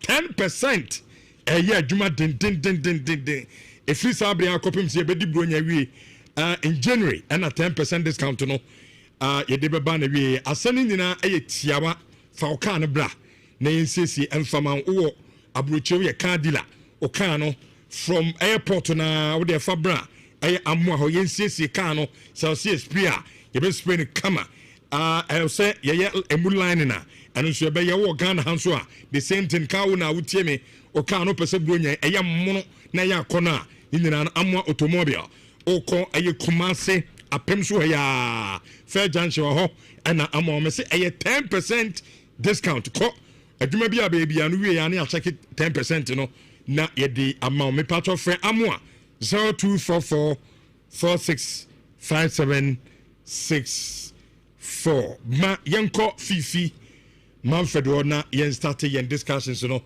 ene eye Friday na enfajumedie no ansha so mamo good morning. What is saying? Oh, Nyamiado. Nyamiase. Me hoye pa, me hoye. Nyamiase. So hoye. Oh, nyame gusu shira me. They say. Ya bay dey na say we are fine. Okay. And no cast man me catch you say the Liverpool for the boys in sleep no mentimi anna. Yeah. And no emu mi ensa na boy o. Wow. Nkofo na didi. Green. Yes, auntie. And yeah, we try to be account. But many a lot of course. I'm sure Allah gets them. Nkofo kase nkofo ton ye coach ni bi bo no bi afro bi say money 200 series or beton code na ma any fixed games near the ade no.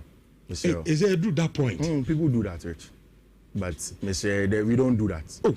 Yeah, we don't do fixed games and now say Sani man, we don't do that. So coach ni nya no ko your social media handles. I mean, if I was verify Nhyira Facebook crowd ko abaku hu your coach no. Iti please don't fall to anybody. Inti obi. Aye. My catch say media no so no sebi nipa ni bi mpɛ ɔmo mpɛbrɛ. Yeah, we kronon ko.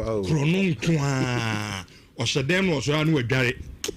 O ti computer ho no odi nsɛm saa. Na me ba me phone so a nkofo send me message on social media. It means already obi sha be akuta baby Nigeria no ho so oba.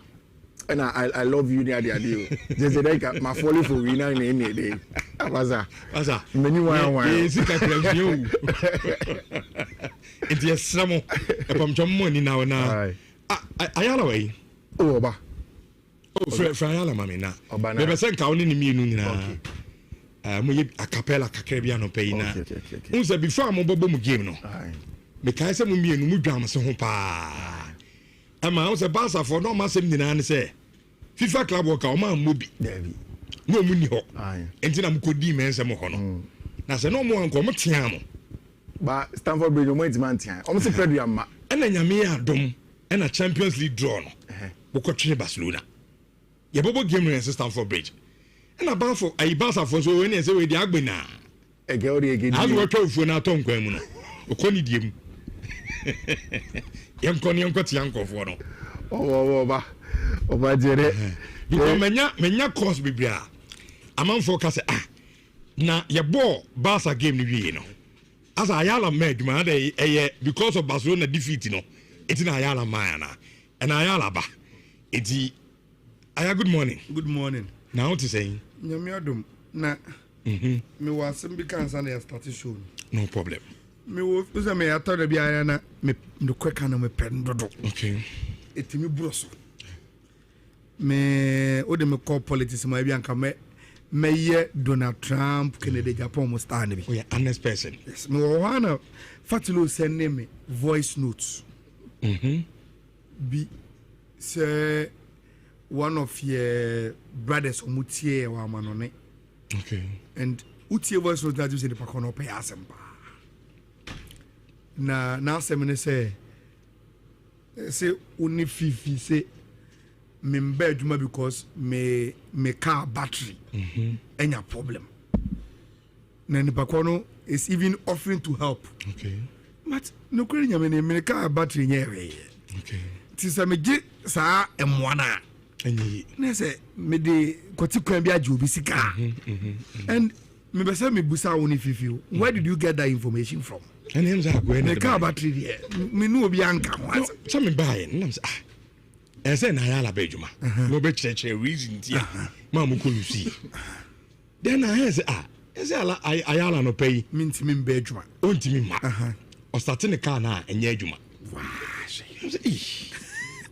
Edu basa game no kwa about to nya adwuma. So oyesa a ko bi kwa beka se bia mentwi cap. Yeah. Also okay ne board. Enya problem da. Okay, say be 400,000. If you say me can buy. What is my can say? I won't go fit them. Debi. Me die na debi a. So me fit any. Me nya problem. Me ti fit mu en. Na me problem kwa kraso so with Zando. Zando if you hire it, you na executive producer. Say bibinti obinti me meduma onen pokono o kraw. Me kraw no so man kan empty say me makeke. Okay. Me ma reason why ntia me ma. Nti wuti was executive producer na omu trying to find reason why I'm back setting the record straight. Wa ma. Na watina wa ma no ma bia kwa. Me ka anya. Okay. Me ka anya hwe. Etiapo. Oh. Yeah, no one na me de bedwuma. And one na de bia me de bedwuma. Me de come be bia en kan me come be bia no na me de ko. I see. Eyie na e koi. Okay. Yes, Mr. Maxwell Opoku. Okay. Na oye member of the East Legon Executive Club. Club no. Yes. We are 1 year ni. Okay. Nti na 1 year anniversary. Na one person who is very, very close to him as so a baby. And they needed assistance to attend the 1 year anniversary. No, I don't know. I occupy me. When Jimmy Ama. Yes, in Tiano pay. May drop it off or more airport Tiana. Oh, that's nice. And see, that is the issue. Now, Fifi, you better start a conversation. Be able to start. Oh, Debbie, Pacho. On the baby, my team, you say. Me and I'm so invited. Oh, okay, to come on before. I be free me honor. Oh, okay. Was a dark obodia. Me would be did 5 years over Grammy without. Fantastic. Let me say, come on before. Debbie. Be free Yanaba. Oh, okay. Ella, drawn a buy no. Me kai pass our cars on person but can't once me because from that time now drawn a buy to say we game no. There dynamics no. Inti me nisan come on just about game na wie. Of course. Ye na na ye din come on ye. You bo game you mo je tre about saying what happened? Okay. From me Barcelona yemu no. From a Barcelona perspective no. I think say on the day. First of all, Barca team no a very, very bad evening as a team. There are those times in football where Obeko Park so utumi say enede ene o man fa. And say utie from the players ni coaches ni nyina they admit asemi are making.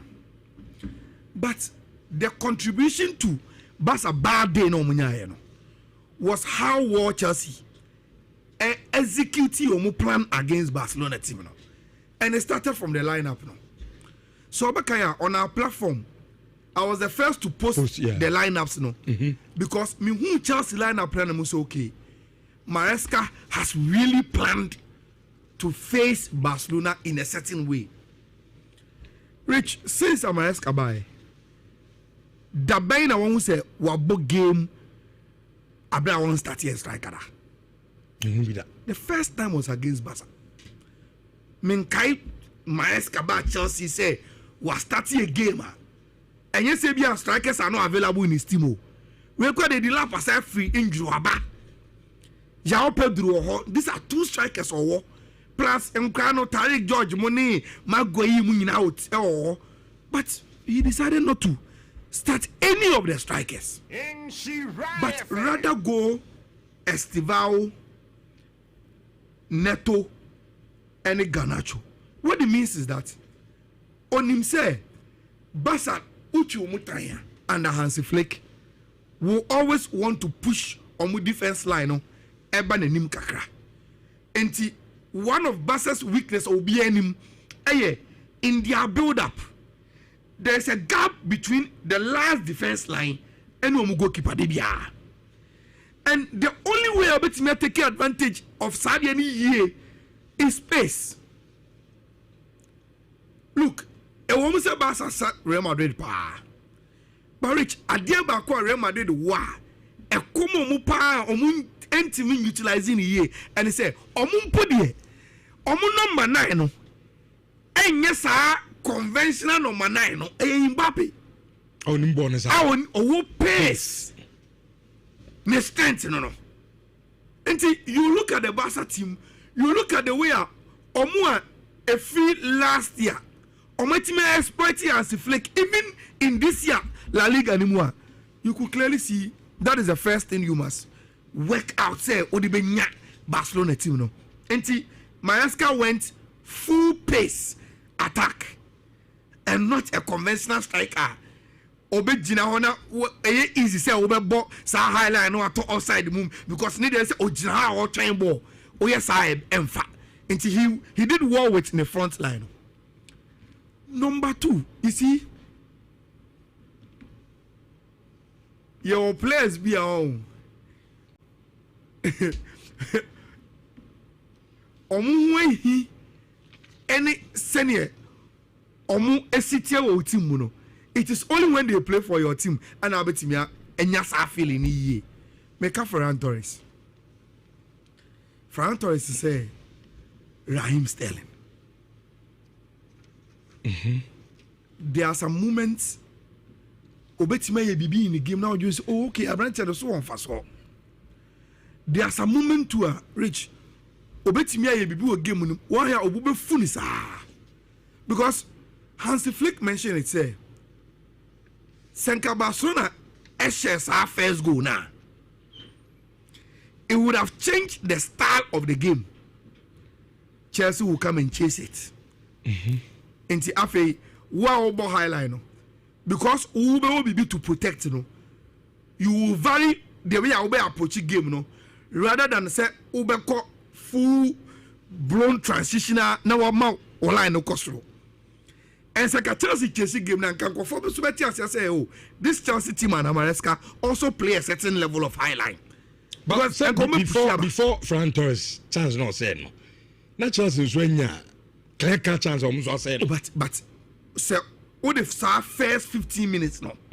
Any analysis that Ferran Torres chance no was very very clear. And Sakoshea would have changed the dynamics, but Abrante now, I also think Flick got the midfield makeup no wrong. It was dead. At the end, all the Eric Garcia Pedia won 15 in the game against Chelsea. I was Stamford Bridge pitch in so because of no boy intensity footballer, it's easy because oppressive one back there to baby. Flick only plays in the every day. And on him say Upe one of the fastest thinkers on the ball of the ball. And you Eric Garcia. And you can't blame him on your midfielder or your defender. And it's a war Mark Casado. Who the emphasis on Pedri. I don't have a problem. But Mark Casado should be your midfielder in that game. And now over Frankie de Jong and play both Daniel Olmo and Femi Lopez. Then you know say oh in the absence of Pedri, you are going full blown with players of more intensity. Now I'm clever on the ball. But the moment of ball Eric Garcia you could see say Barca had a slow trigger. Person easy. Until they will bombard you with the pressure. And Chelsea, they know how to do that very, very well. Especially with the way Maresca so able on the midfield. No. So Fifi after the game. No Okase. In Chelsea midfield makeup. No. So Osha the way I don't move game now.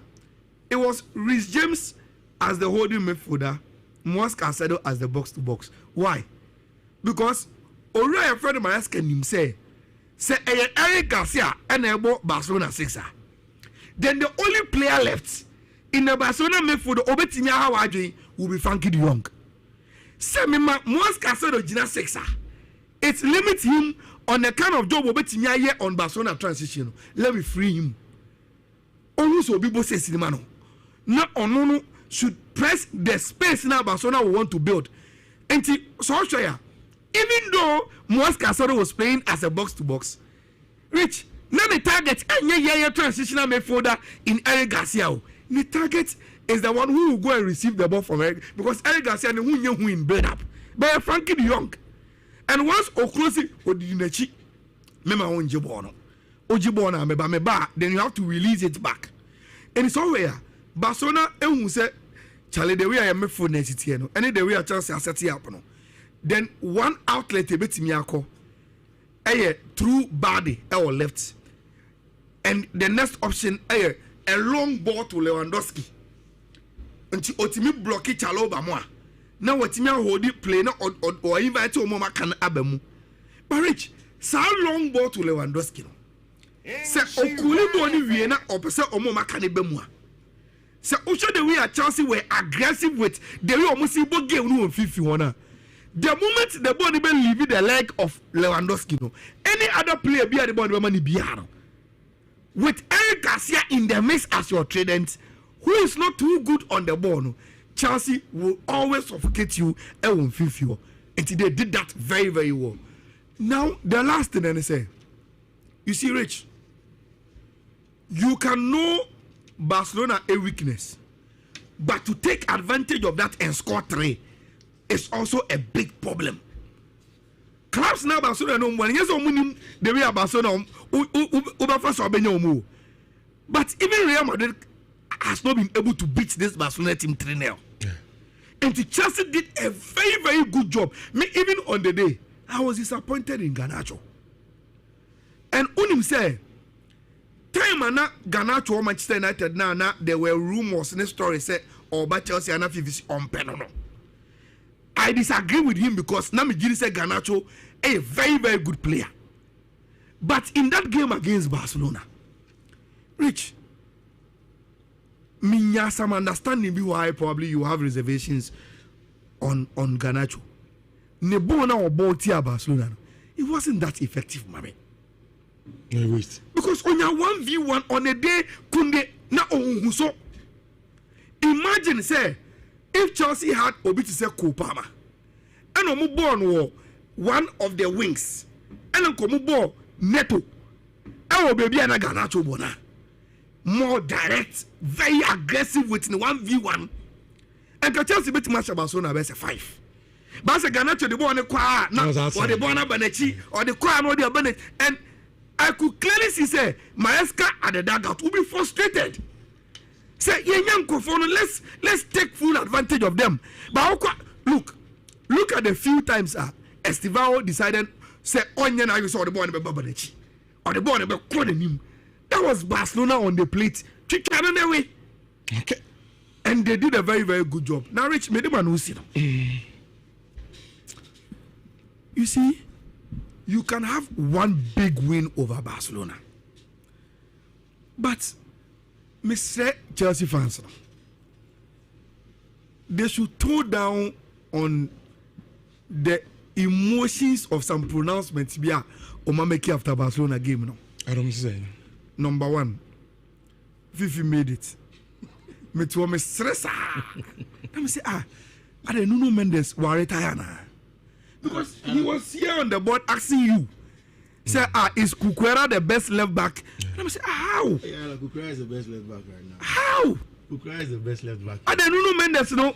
All of a sudden, we're retired a man team. No, but this is. But he asked you, you said yes. You said yes. I mean, the game wasn't enough. Me feel say that game. No, you said he was the best in the world right now. You said yes. No, but me Kukwera is the best. And I was surprised. To you? Yeah, from last season. I was surprised.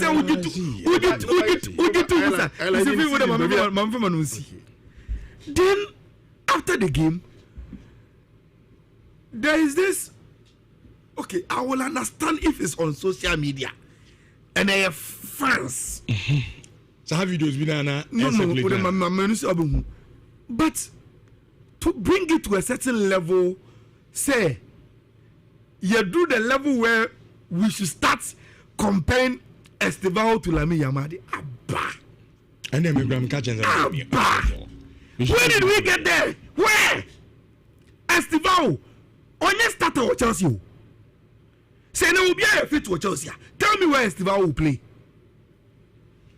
Okay. Oh, player on free Brazil, but young guy. Onyanya start and for Chelsea. And you already want to compare him to Obia, which are you candidate for the Ballon d'Or last season? He had already won his country the Euros. And already I'm catching one beautiful win can lead you to those kind of discussions. No? So, it is acceptable. It is very, very, very much acceptable. And look when I call the following day, listening to Gabi, Nincheche Muse declares to say he voted Moise Caicedo in the Player of the Year NT. It is some sort of admission. Say Caicedo, yeah, they or no declare. Look, Gabi, declares, all the big games are Arsenal abo. From last season, you seen there. Rich, from the position, say Arsenal bobo na FSD there. Go and ask who wins the man of the match against Bayern Munich. Arsenal is a Bayern trainer. Your game New Year. He won the man of the match against Real Madrid, both home and away. Look, one win, I am very, very beautiful, can make you super excited, which is very, very understandable. But I told you how in 20 down. Okay, this is my coach Payala. And I bet you reason to a man. Now, if you saw some small rebatters beyond a share. Barcelona, someone do Ako from Pong. I say Estevao is better than Lamine Yamal any day. Yogi? Oh, Roberta Biabazoyana. Oh, Unze Estevao, I told you that even without comparing Estevao to Lamine Yamal, Makasen go phone to Mbwase. Okay. I mean, I've said it several times to you. Okwana Debi also Kufi, yeah, and I'm telling you no. I still think I want to take my time. And me, I told you also on the day that the Lamine Yamal in the last 2 years now, you can't bring Estevao in the first year and say that he's better than Lamine Yamal. But I went on to explain to you, say, Adia Mijiri say can make the difference between the two. Because for me, in terms of talent, I don't think Lamine is better than him. I don't think Lamine's talent today is a far-fetched off near home before. But sa talent near be no benyebu for the crew. So what makes the difference? The management of the talent. And that's what say 1 year, 2 years time, but not say Estevao about be saying Lamine Juan. I won't be surprised. Because he has the talent, he is in a club that looks like they are going to build and win. He has a good manager managing a year to make sure say they take pressure off him. Only Sahara boys didn't come out. They tell you that if you're not Estevao free move back, when they speak to his parents and the people that handle him, a grounded place, and they believe that a bit in Nakofa. Are they Lamine Yamal grounded? Oh, Obiani in the life. Okay. On the main casa. Obiani in the life. They may focus on Estevao. Obiani the yo choose or born a bra. Okay. The facts of what if you are grounded, I'll point a boss 6, I'll coffee, Kokodan in say you'll be successful than somebody that stays out to party. No, that is not it. But it's also important. Say unim say in the work him out, then you stick by it. You see, unim. My only problem with discussion I will have, and to stop to extension, the same discussion and go for having any say. If you see a boy, I say, yeah, my history I got there. Rich. Part ni mi na players ni namso, which has proven to be more successful for you to do a projection of the future with the same partner mi ni namso. Look, and yes, I'm here Barcelona in India. You Fifi, you know, if Barcelona graduates from the La Masia, has a special talent, they normally get to the top. So special talent, he's at the right place to get to the top. Now, Estevao from Kakra, from the background, even playing drums at church, may be different from the normal samba disco boys no free Brazil. No. But Rich, the small caveat, and I say, the Brazilians in the Premier League have a certain history, which even Cafu and Omo legends have raised that issue so Premier League to rise to be superstars in the Premier League. And to him, what Estivao is doing today, Rich, in 2 years' time, he will want to go to Barcelona or Real Madrid. And that agenda will not only be pushed by him, but it will even be pushed by the Brazilian legends. Say, look, see, the Premier League has never been a good grounds for your players. I like to see, this is where. And you see, if it is based on future projections, say future projections, because me sure say, in the next 2 years, should Estivao move from Chelsea to say Real Madrid or Barcelona, the Chelsea fans will not come and make argument for him and say, oh yes, they will stop. They will not back him with their arguments. That's how you get it. Yeah. And maybe a no man Rich, even among Chelsea mpo, game say not mutual commentary. At a point in time, the commentator says, the Ama game no share and say, we are watching two clubs. They are one of the best producers of young talents, and they give them opportunity. But no can say at Chelsea, Rich, how many Anna what Chelsea as a youngster? What grew with Chelsea to become a superstar in the club? Unamun can tell me say, oh, or Bantem, he grew to become a superstar. Said yeah, Barcelona can boast of so many of them. No, I love you see why. Me Estivao conversation is very important. Okay? When you look at Chelsea as a club, Inca 5 years ago, 7 years ago, 8 years ago, there was no way Anka Obum said Chelsea compared to Estivao. It was not possible. But for this Chelsea project, Estivao would have been at Barcelona or Real Madrid by now. Because Chelsea wouldn't have gone the route. Some players say naturally, in fact, anyone wants Estivao or Barcelona and I say Madrid in me. Because from where they come from, that is the affinity, a normal thing for them. But you see, Chelsea have done an excellent job. One thing people don't realize is that next season, it is Estivao's performance. When people say Brazilians don't do well in the Premier League, there is one exception of a club, and it is Chelsea. Oscar, where was he? Chelsea. Ramirez, where was he? Chelsea. William, where was he? Chelsea. Thiago Silva, latter days of his career, he no be winning Champions League. Chelsea. Chelsea is the only club in the Premier League of Brazil for anybody, wherever that's Anfad, over there, it works for them. How many superstars? Yes. So there was a reason why Chelsea made sure that before Estivao or Endrick comes, everybody knows. Before sending Kebeye, Estivao or Endrick, no, Chelsea has spoken to Endrick. They had brought Endrick's family to meet Thiago Silva, Papa and Mami. Thiago Silva family. Okay. To try and convince the boy, say Chelsea is the place for you to come. He said, oh, by Europa. Because the plan is to manage you to go and win. Andre Santos and Becaccio. Santos said about to England. No. Baby at Chelsea Fondi can in the cohe. Thiago Silva fee.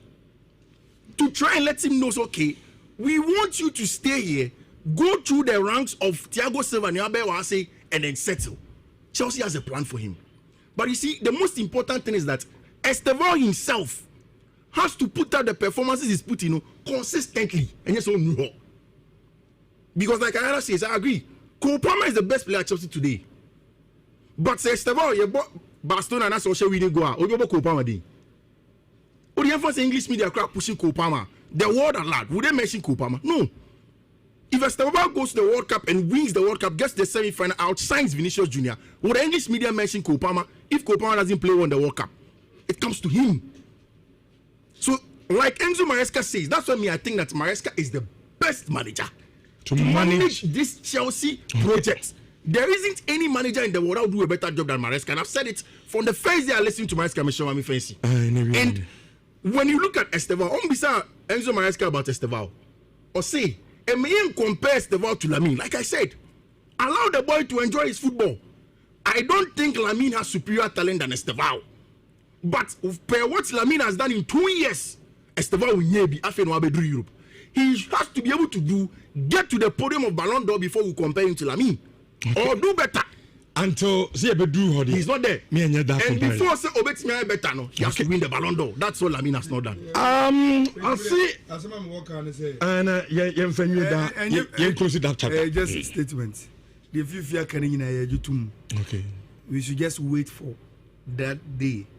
No, that day when Barcelona or Real Madrid will come calling for Estevao. Just wait for that. 8 years. They just wait for that moment, By their temperament, Estevao reminds me of Kaka, while Lamine Yamal reminds me of Neymar. Okay. I ran to be beside question because say Bimsa Ayala. Also, Kaka was from La Masia. He had a special talent. Where did he end up? There are exceptions to a lot of rules. Okay. Boyan Kekechine talent in Drew Lamine Yamal. When you can special talent, the category is maybe a Lamine Yamal free what he has already accomplished. And a man is special. Okay. Senkeba say Barcelona entity sa talent. And say yentimi really slow. It will be countless. Yeah, my closing that chapter. Yentro Jumedian is 4.5 11 15.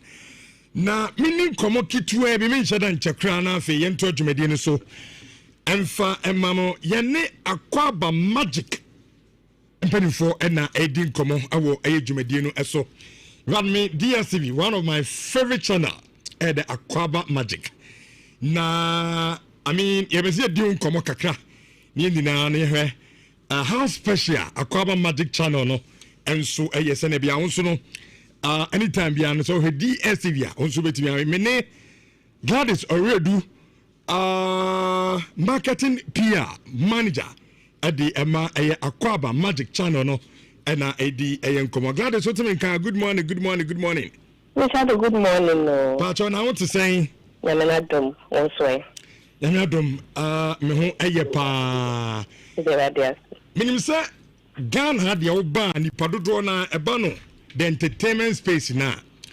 And the padodo na on obia entertainment aspect of so call DSTV no so now the Akwaba magic what makes it unique abese di hun common na no pay you me that say me charity phone na initiation ko be mo free Akwaba magic dem before ne mai dem before and say yen kwa na yen tale on so obaso a Ghana kwa na wo yen sene yenyum bibia ye Ghana for na aye omodi omadwen atoatoa abom de ahyehyɛ so a omodi aba sene anase bia series abefe be for be kind of series and telenovela and movies and no ho kwa na ye ho adwuma na ya make sure so say obi a we Ghana ni bia na so hwe TV a onya ehu bibi efiri mu onya atenke bia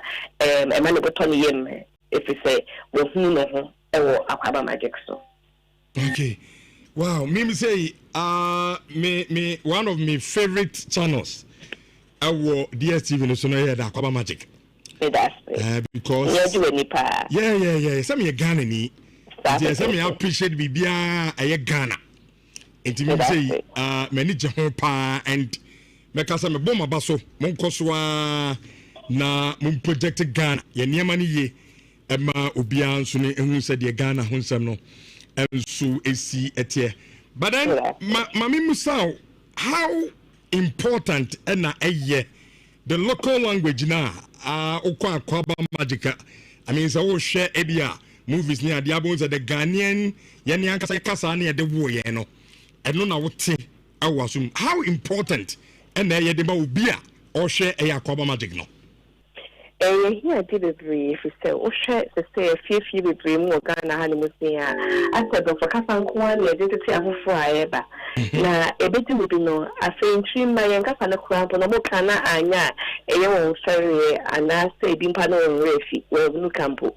na eno no to say ato amamre bi a eno no ahyɛ so deɛ actually enti no yen ye first year no so say ye be hwɛ sɛ yen kasa enwura ya amamre enwura cultural identity is preserved eno eni ye here same degree enti no bibia ye bia Ghana ho asɛm deɛ ebeye yen kasa mu enti wo hwɛ yen title bit set to say nye dadwa masase ejwada bia ko ka fiada 8 p.m.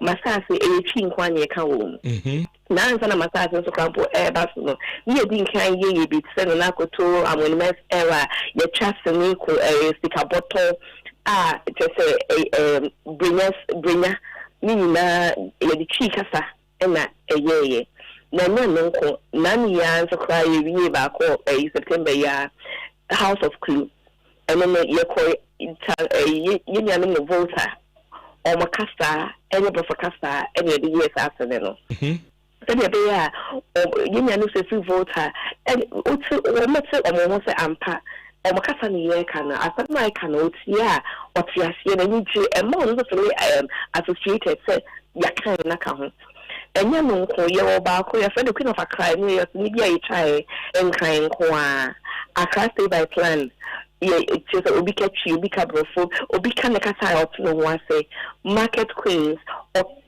house crowd room or mo kasa do obi can just to make you aware say Ghana ye back off even though you may have your language inti kasa ni die ye kan kasa dia I Ghana kasa nko ade Akwaba Magic yen finim. That's nice. Now you're starting komotwitwi ya wo sha asese wo cheche nsemi.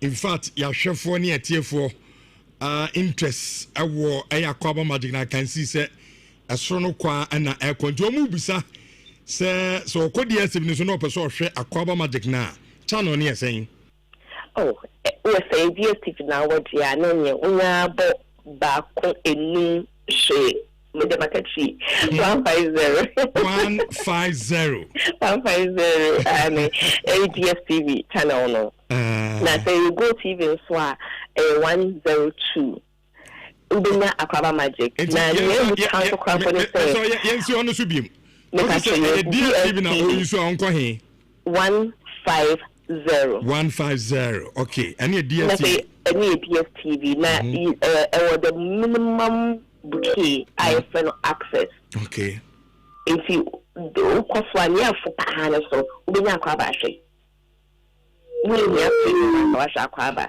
access ubenya Akwaba na say go TV now what there no the to 102 okay ubenya Akwaba Magic ashe okay all right eti for Akwaba Magic na yedi ho enkomo that is the channel I will be no Go TV and I say DSTV. Mimi say the many John said they na Gladys HH muno said the our casa tibiano oh sha unto be now there and obeti adena oh she udu ani hwe no otia sie and to be no udu some party na hwe no wa sha de pa ayana so be so ase bi na answer na yes Gladys ebeko no ma menka we me se me kan answer na wako okay me se o tie bi okay say omo to DSTV decoder no ayana dodo na no the feeling na unya and say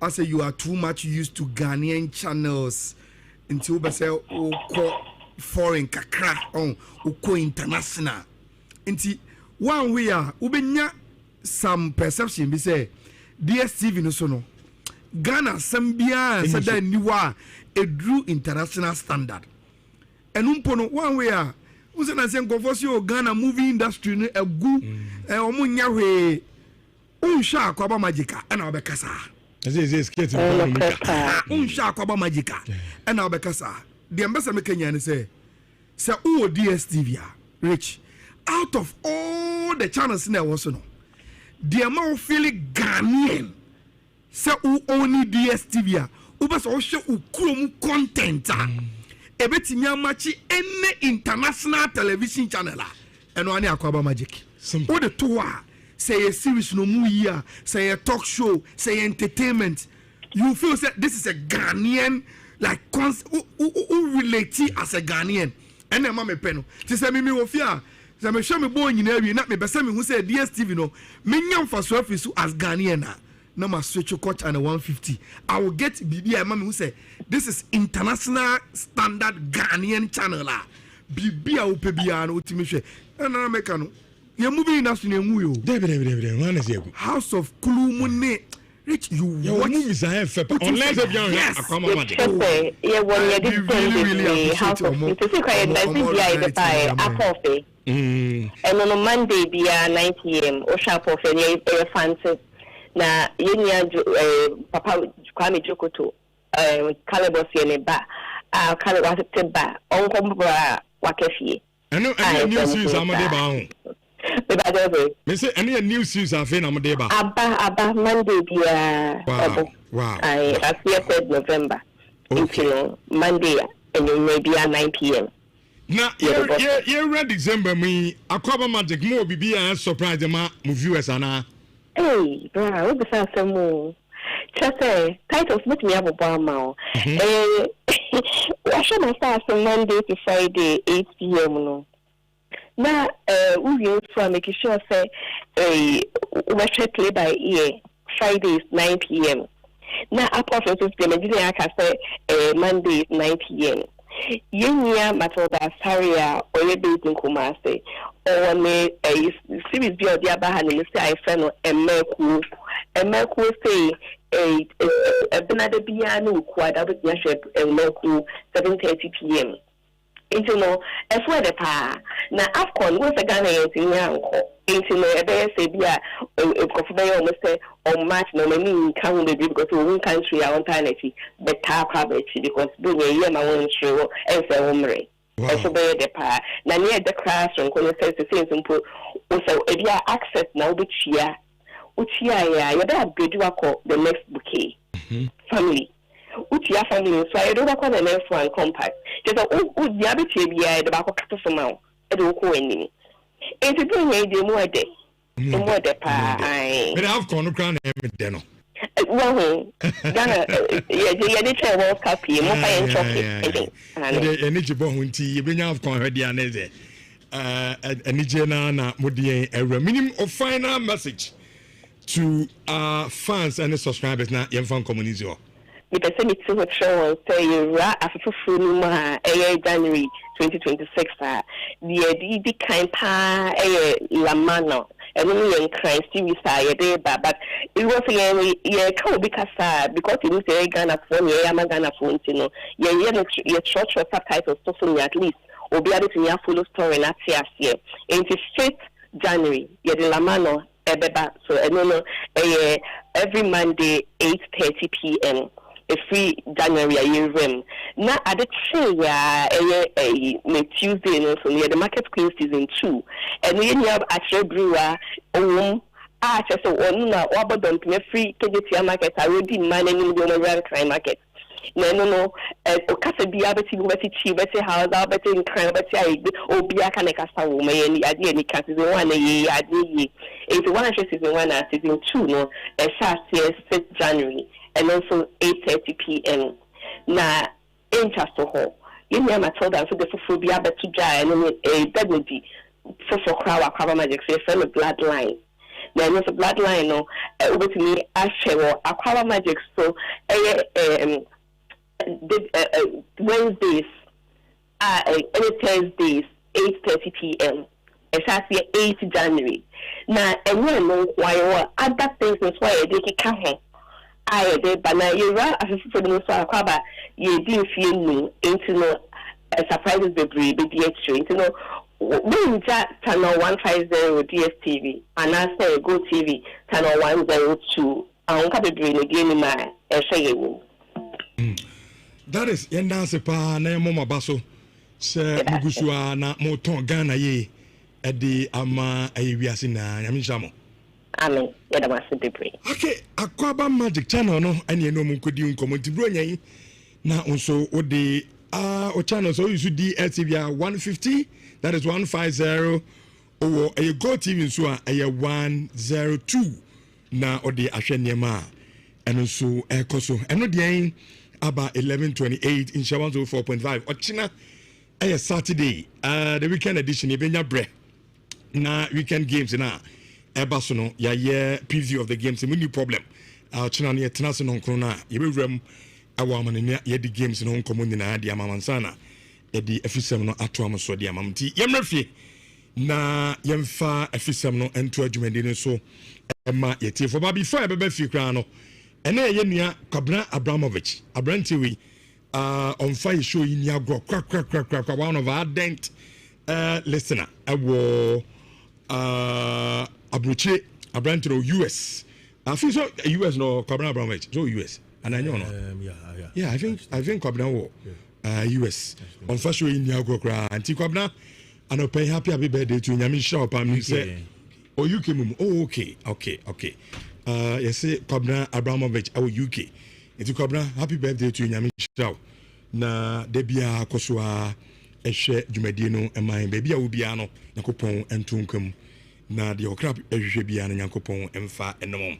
Now, yen share a fisem na say, yes, I showed us a catch them. Sir 11 wonders, coach. Your friend is a Jay Sapon. Omudi Jumedi ni the man no. Sir, me can ye pa and the too simple. I think on one confirmation about 2 matches at the 11 and so for no. Young Cotia opening so Jumedi no or the ator. Ontimi and Tosu beam and farmer 11 wonders. Not name some baby a yummy ya name a raho. Mimi Obia yam in Besamity one sided.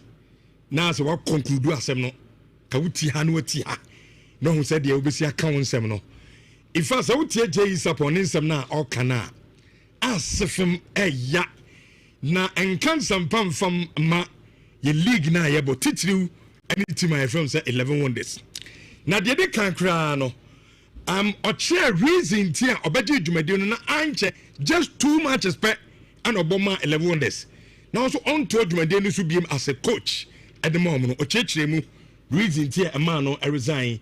Yen Tibi, not the MC, and on the yummy ya. Emma McCann, Yama Bono, Nafi, Ayala, and a 5th month for the room. Not in charge and found tea on wire or resign in TV. I bought 2 games, officially 2 games. The main reason is just not to rough up anything. I'm saying people think that when this team no any good team, but from our observation, I could see that they lack something. One team no one the team is good, but who are beside I then I had defensive lapses. So who didn't go that a ball or not say who may motivated coach a baby was on the field of training, they'll play well, but from go back and so I know ball. The better teams are and they lose concentration, they lose the match. Okay, it's a coach Jay Sapon and in church Mundina and say I say ono oye coach said we no ho on pese china yebeka na Jay Sapon abeje 11 wonders edom call relegation so on pese obi begina baby no be kan sem no na ebi ana ndipa kro no kra onim de e koso otim na o say ono de se coaches na bana omukọ no to omu ntimi nkon de obeka o say players no sebi obi ni ball papa na de ma players no no gidi se omu gina park ni so asa adwen no ayemienu ani se sebi sika krom de beto aduane adi ebi ni ho ye mo aduane mpo no madi eti player no gina park ni so na ball na obo no o se busa no questions se na boy ekura mi bo wia aduane ban ana me kwakodi o se 11 wonders players no mu ni ball pa na ono de okoso team ade ba kon say ye problem pa no administrative lapses akwanya empenimso fa so handle team no and na problem tia ama and 11 wonders bobuku no enema ekwe now bomb down to ye no eni okay man I just said there's something that has caught it up. I wouldn't like to waste my time there and then in the long run we've been just as you could support the team relegation like I said for the little observation I mean yeah but within the 2 weeks they've not been paid for some time and I'm also I am with the brown crown and yeah regular and my last year but physically was the cause. For 3 days they have not eaten. But as a team I will match. Now sometimes 2 vehicles now I break it down. They have to take throttle and they stay at the behind the Kufos area. Now you're taking a throttle down now. whole lot. When you coach, when you want to win with that, you say, so go, say, with team, the management must support you. But I say, so they're darling and so let them support you. So they are, one more, they are high. But the call of one, me won't put it. Okay. I know your coach, J.E. Sapon.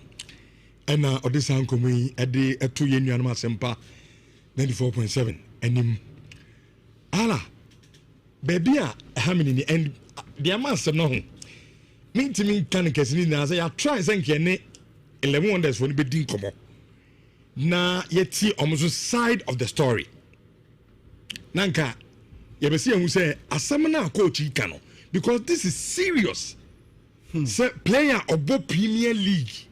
Sabi 3 days that aduania I was set him to provide the ASR player no yamfa emma no and ayana minu nyina yenim say ya start league through ayaban any FA omutimi nya sika club bi anya 1 million Ghana cedis the man clubs is a mun fancy players no more ball.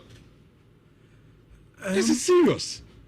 You see, as a assembly our wana unya adansia Uchebi Ucha asem who be now there dance. Rich. Yeah, in some judgment in here. Enti ye chimuta ye local league near her pa. Adia a mammy who said J. Sapon is on the part of the truth. And the first comment because and you know, and a mammy who's had no. Me and Casanso observation. That is what I see. Then I make one some. Rich. So I show 11 wonders for some more. You could see some money bonnable. Who pass out? So we baby omu dano ne. Bono. Share omu dana would say oh omu wini matches because I know my sapa. But when you watch them, the day I will show money, they will give you a different impression. But Rich, Omubaba said they come to win games. And I think that is where the extra motivation, is lacking. Enti, me talent, born minimbo. Nemo, semi koshia obia. Or motivation chimia, or the side in the bubble. Ye chianeka. What did he? To Bass, yes, no. Wafaka papa naba. Wada hotel papa. Was it blessed no food trot? Was it because Bass is never holding I break it down. Now, and in this America say, Ucha, some who be the aya dance here.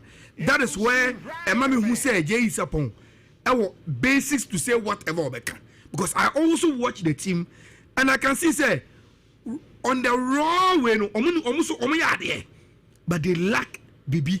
And a coach they say I have do lacking a walk I am motivation and it's how no man getting. Now Rich, my big problem here.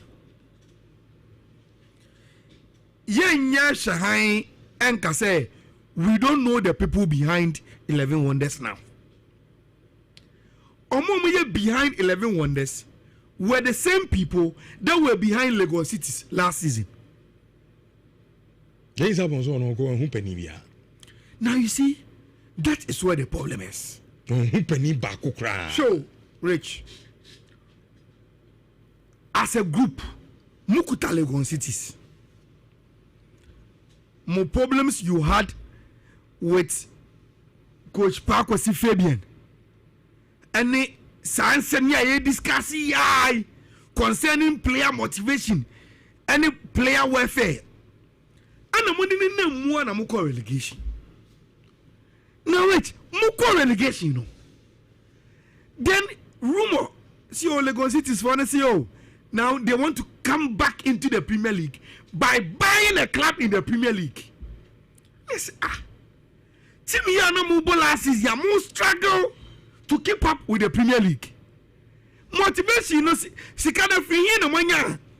Money go to a different Premier League team and come back. What has changed? Yeah, they are so from Monsieur Team Ra Richard Atiko. now our problems in getting kitty financially, and now all those has been cleared. Yato Abampamano as council of elder. The person who is handling the club, Rich, in our political dispensation, or your council of elder. Oh, Krumwa. Masama mi bisa say, Rich, and he for no munye sika to go to Nana to go and purchase 11 wonders. Every insem, Sansika omunya wing. Na sa wo sika ye de koto Premier League club. Then I didn't know koto club na wie no. Na uni sika a wo de bobo club no hombra. How? And 1 million at the moment here. E hokwa de Africa na mbese me ba ho. Awesome. Me nim say na make what you say. Yeah, mama to us ba. Oh, me say me dey ba your street this one. Rich. Me ti hey. Me yusu Mr. Bushi Outlander. Kano mintimi nya maintenance. Afe matena ha makano engine abo. Kana ajerega mintimi biem. Rich. Kana ajerega ya afe aye condemn wo magazine no. Uwo hanu mabeka cho se o. Na me sika semu nkoye ba ese de masate pekinti me koto Benz.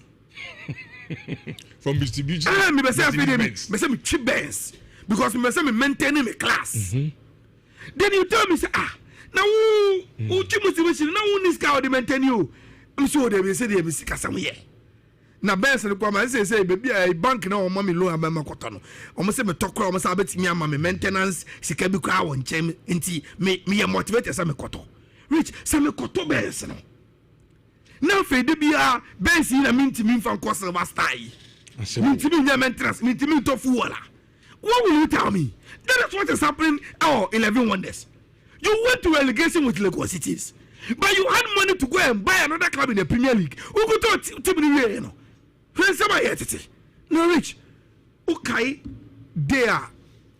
Ket Edeba social media say club bia account has been accredited 1 million. Emma Mekacho say me adia hu hia me enye sika na clubs na nya no. Eya abrabo mo bebo e wo league nim send be 1 million no will become 2-3 million the next season. And for so dia o me de sa sika na be ye to grow the attractiveness of the league. Send be attractive more investment and no na me share. Now Rich sa wotin komo ya je yi sapo edia. Enye kra wo. Tio enye omo enye potential investors o. Even omo invest the whole CCA. Rich sa wo ye bia. Now what you say you've gone through the sweat. Ayi sika ade ama Premier League ni say munyina mo na nya akono. Rich what story be say how will you feel? What's your that lam there? How will you feel? And then of course we tune move. And from Adisa production. Any whoever engineered this 1 million per club now. Rich so Obumpono will not feel proud of their investment with this story. How do you attract others on Mocha? That is the problem. And only because of the political nature of your football, the issue of standards, issue of fit for purpose. Who can be bria? Now oyaye obia usu more than they breathed. Because I can yes I am rich. There should be NCCA. Ebe make sure say investment in a league anymore. Either investment in a TB purposely for player welfare. Another investment, there will be a monitoring system. Ebe make sure say investment ever call the right architect of the game. I support the second one. Na se went to me anya. And Cassandra I was say about so say only fit for purpose to play in the Premier League no. We can't crack it because of the political nature of our football. Into for instance, will we say there's a standard here? Say the young and in Guasia to your RTU last season. I was say players are registered who league as a poto. And in Guasia to ye when we heard Klaus Bia players could come on air to say come on the yama ye the girls need to change bets and it's animal. Rich, we are not ready to solve those problems because of the political nature of our football. Because when say our resolution will be say, any free negro, say only fit for purpose. League nibi. The moment you get to that level, so Rich, then we vote on with this person. See, that is the fix that we are in. You are creating paradox. And you need one. You are shifty. You are shifty. You are shifty. Sad. Over 1 million Ghana cedis. All players in Yedianini. And are the Premier League. Not Division 1, not Division 2. Premier League. Yeah, elite league of Ghana. Nah. This is unacceptable. Kofi. Before I no dey member omo former coach on the kwanza na je isapon. Okay. Enso beji team no. Wo dey tie odatelam tie. Go there. I make sure I'm say senior like James Tapon about the Catanide. You say me fluence or bandits or no about the Cadian Shizenka, mobile furniture. Because you see sometimes people like us, no? Excuse me, that's why I decided to keep mute. You say born Ama sometimes people like this, it's something like this, no. It hurts more on I prefer to stay mute. Oh, so the need I send the boy. I mean, become a DSC, change is up on the I hope say better because sometimes I feel for the boy. Okay. Also, no, no. Before Jay is up on vegetable was or castle or can. Jay is up on the no can and grand gra. Which and you may cause to move. Which in all this, and then a GF in here. In all this, what is the general sporting approach to this, even from sports ministry perspective? Also from labor perspective, that's the general government's point of view. Because ultimately, employer will be some level bomb. Yes, this is factual trans. The conditions are there. And what you see, but me can't say the Ghanaian employer is not to do something. Man, never be say, be brave, be for moody. Which football, it is just a small ecosystem of the general Ghanaian outlook. Ghanaian employers, not giving the due to the people who work for them. And then you're born a lot of offices people don't get. Can I say because him say the way or that tell them to call you. Edi hamende na sana je isabomba. Anche ofu for beba. There is upon credit or no, also you can for no kind of friend. And I make not down for be. And so my ben what you know. Fifi can also be from Baba. Okay, say the air cosono. Ye ko ye chimum from James upon your call that. Say ye nipa was if you he handled the same people's team last year. Young friend let see and some of a baby say baby you nipa. So see the problem is that anymore. Would the young go back? The problem is that the average Ghanaian employer Inyaya obonim so for beba into obeye, and it is because the Ministry of Employment, the Labor Commission, we don't enforce some of these things. Sir, you didn't go for brio in your bonkwa, and I'll be do boning. But you see, I agree 100%. Maybe the GF has to set up regardless of the political issues now. Which next season. Only the first, no near my class niska. So the argument was that one more moshe. So how do you dictate how they use their money? So next season, before Sikanba Kobe account, they should create an account at whatever bank with signatures to it from the GFA, any clubs, no, which is purely for paying of salaries. Inti yem bam benyasi sikara kodi kwa brani ano bentin bottom. Emo di akoto benz APGLE. At the truth room. On presenting a dossier called US Embassy or Club of Ghana. No call. We do holidays. And no understanding here solid. But to do be yes, sir. So it's part of that money. The Premier League says it's almost 85%. If you want, we can start 50% because your level of standing over from 30% of that amount of money should go into a chest. That's about paying that. Because football, we can sit down and go back to Congress and then have these things. This is what Congress should be for. You go back to Congress. These are some of the things the PFAG have to push for signing and be say. we can't excuse them from the political side. Say, oh, the person that owns Lagos 11 Wonders, Council of State, so there is some linkage to certain political niamanti, then that is all. No, cannot be like that. If you compare the people who matter most in the political, they've not even heard the story. And that's why the GF has to push. Because you say Clublands is in board now. And Randy Bin says, yeah, but league now, Team Bia or qualify Bubino. And say, who see Kassam. Auditing of the so standard. Auditing of financial accounts, there, that one there, trust me, the auditors can do the auditing. So the American. And after that, in America, say auditing. You bet me auditing your broke paper. Next can now. See, I'm auditor sheet.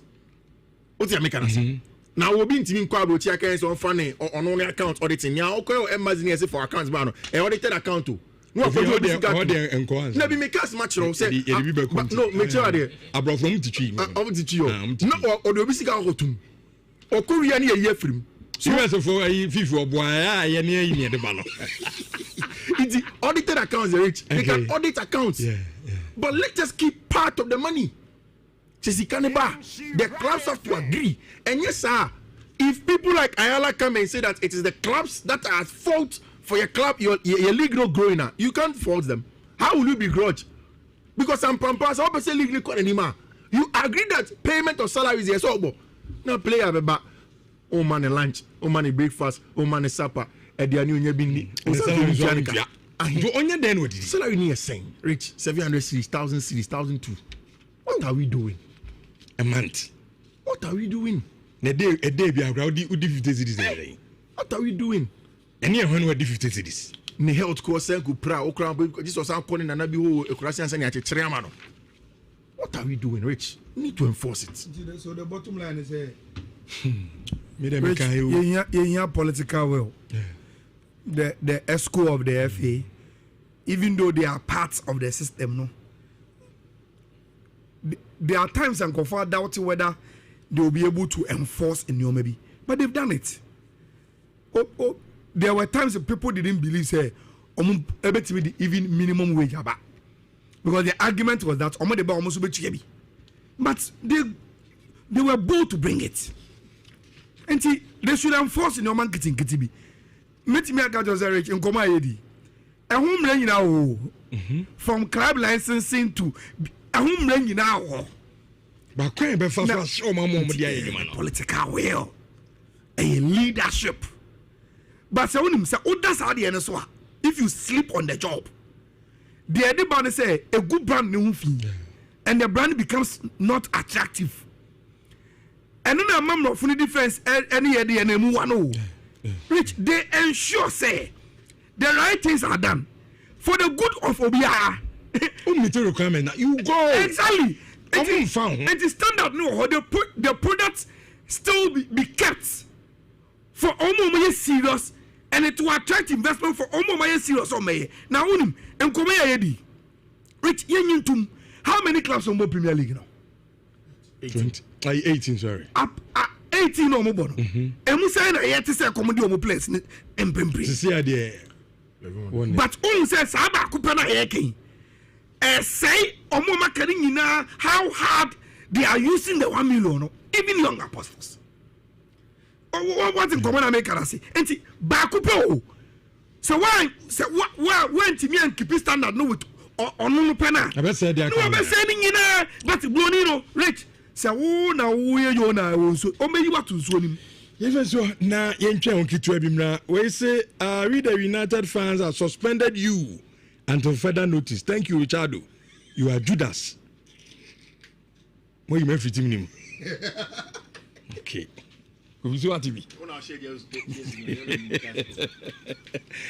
Isaac Man in an engineering training school in Pacho, you were a bossy zone go bra. But she had 3 months, said yes, you operative forklift, bulldozer, excavator, backhoe, wheelloader, welding and fabrication in the air courses are over to me. Made in the prosper. My mama and papa out. Now made a yedding. nti mesle Ghana fo nyina mofa inhyira so na momboae na membenyi nya panyimpa na nyame behyiam Brunya said rubiemu ye mofrey ye wonom den eno nti na me ohema binewa me to nsa fra osadie ne kura wo eyemu eyanwa eyantoma eyentade eyisikade a me fa namba yi mawo na kakra bi ekura wo fi se na me asem me ati asese nia wode fam no ode fam awurade na nia wode ma no wo hye na na emu nti ye kura wo bi aketewa bi ensua namba wo beti media faso no ye 0550 068822 0550 068822 edi ebeba no eye insure donations obeti me so de odi eno afa Western Union announce say MoneyGram e was 0552827834 0552827834 yes wo ye mo frey wonum dan me ne umienu sa feyin so wo niema se doso se ye ketua bi na opese mi ankasa me ba be fa number we so na obefrey yesi 032208357 wo frey ne a baby awo bia ye beba be fa de ekuta wo brenyen kame ho na ye nhye mo frey afunumo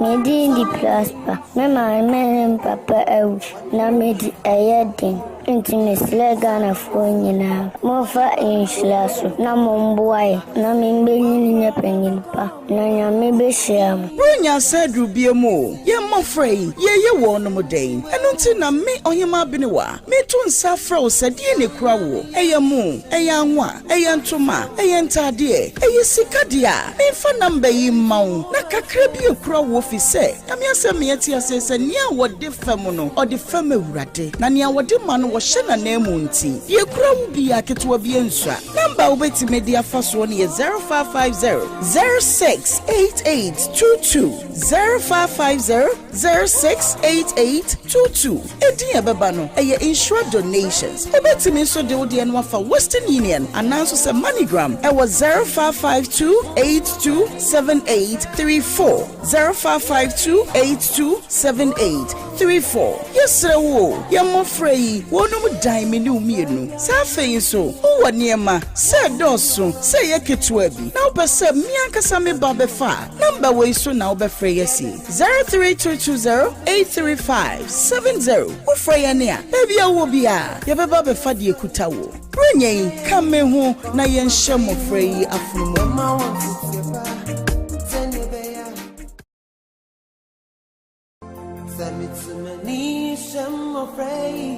Medi di plaspa me ma papa ewu na medi eyedin nti mesle Ghana fo nyina mofa inhyira so na momboae na membenyi nya panyimpa na nyame behyiam Brunya said rubiemu ye mofrey ye wonom den eno nti na me ohema binewa me to nsa fra osadie ne kura wo eyemu eyanwa eyantoma eyentade eyisikade a me fa namba yi mawo na kakra bi ekura wo fi se na me asem me ati asese nia wode fam no ode fam awurade na nia wode ma no wo hye na na emu nti ye kura wo bi aketewa bi ensua namba wo beti media faso no ye 0550 068822 0550 068822 edi ebeba no eye insure donations obeti me so de odi eno afa Western Union announce say MoneyGram e was 0552827834 0552827834 yes wo ye mo frey wonum dan me ne umienu sa feyin so wo niema se doso se ye ketua bi na opese mi ankasa me ba be fa number we so na obe Truth is club owners and admins are the reason the league is terrible. I have to cancel my youngest brother contract with Brekum Chelsea because of salaries and bonus won't be paid. He's right. Asemo nyame admo china yebeto asan kombo so na Electroland Black Friday no ene na asase na Electroland the same control say on the Electroland the open Samsung TCL Media Nasco hunyame bia Electroland NSL kona so kokoto bi na Black Friday na ye kan wasemi na etietietietietietitia Uram our electoral showroom bia ya niema ne atete so hwi ye pese bro nyan so ho se TV na ahwe se nyom na wo bo bibia be ma obro nyan na ye ode bia electoral at the mount it is over to TCL Media Nasco or Samsung product bia ne atebo no so na oto ade ne wi a also extended the chance to qualify to enter into a chedie kese ya ba be chade so ho obetumi di first obetumi di second obetumi di third na no so no ya be sa cho chede esa de account umpe wei na pe eniama na okoto ne ya tiso ya tebo no so uto no wi a also stand the chance oma a chede kese ne obetumi a cho ma chede no so udi be mane asa ama ade esa de account umpe wei na pe de mpacho eye ne ekopem nyame ya adoma kwesiada na eye dwumadie no eba ne wi ntimi sawa take it advantage now so we electoral showroom bia now so kotande efa efiomo eho aya enko betu si enka obia say bet influencer no eda so ekoso ene Friday Friday next year weekend ni mu an games wo ene games wo china games wo over the weekend games wo every day na the bet influencer no ekai wo ene say apart from say wo shisha bet na obeso wo dibi no ubetimi nso so influencing kofo amomo asihye bet ni bi na de obeye nie bet we si enka o se obet na wahihye no aye o multiple bet no code na da bet so no share with betting community na omonfa code no so entwa bet ni bi so omodi code ni twa bet ni bi a wo code no eye odia no umbedi ska ewo betway account no so we easy enti how many codes are betting share na day bia no wo dey share na share with betting community post to bia social media handles old school pages in bia some conford code no etwa bet na wo code ni odia no betway say obedidi na otimi Philippi no and your friend no bet influencer e betway omonko a na wo sa akonya undi 18 years dia misrel on can where the 18 years so a oba bet to a platform no so a o bet anu bet responsibly at the amay rich yenu akredi bo achi ansa is so on a general man yes on a maintain so there I think yes on a CEO on a CEO of Nations FC na yenu akredi ene na busua ese memene da we da yanim ye e wo corner e wo mamponkwa no so agona area ho Kennedy ayen maami ayiye Dicknesses Mary Boachi ansa na dodo na afre no efiansia nti corner Saturday we Kennedy invite you.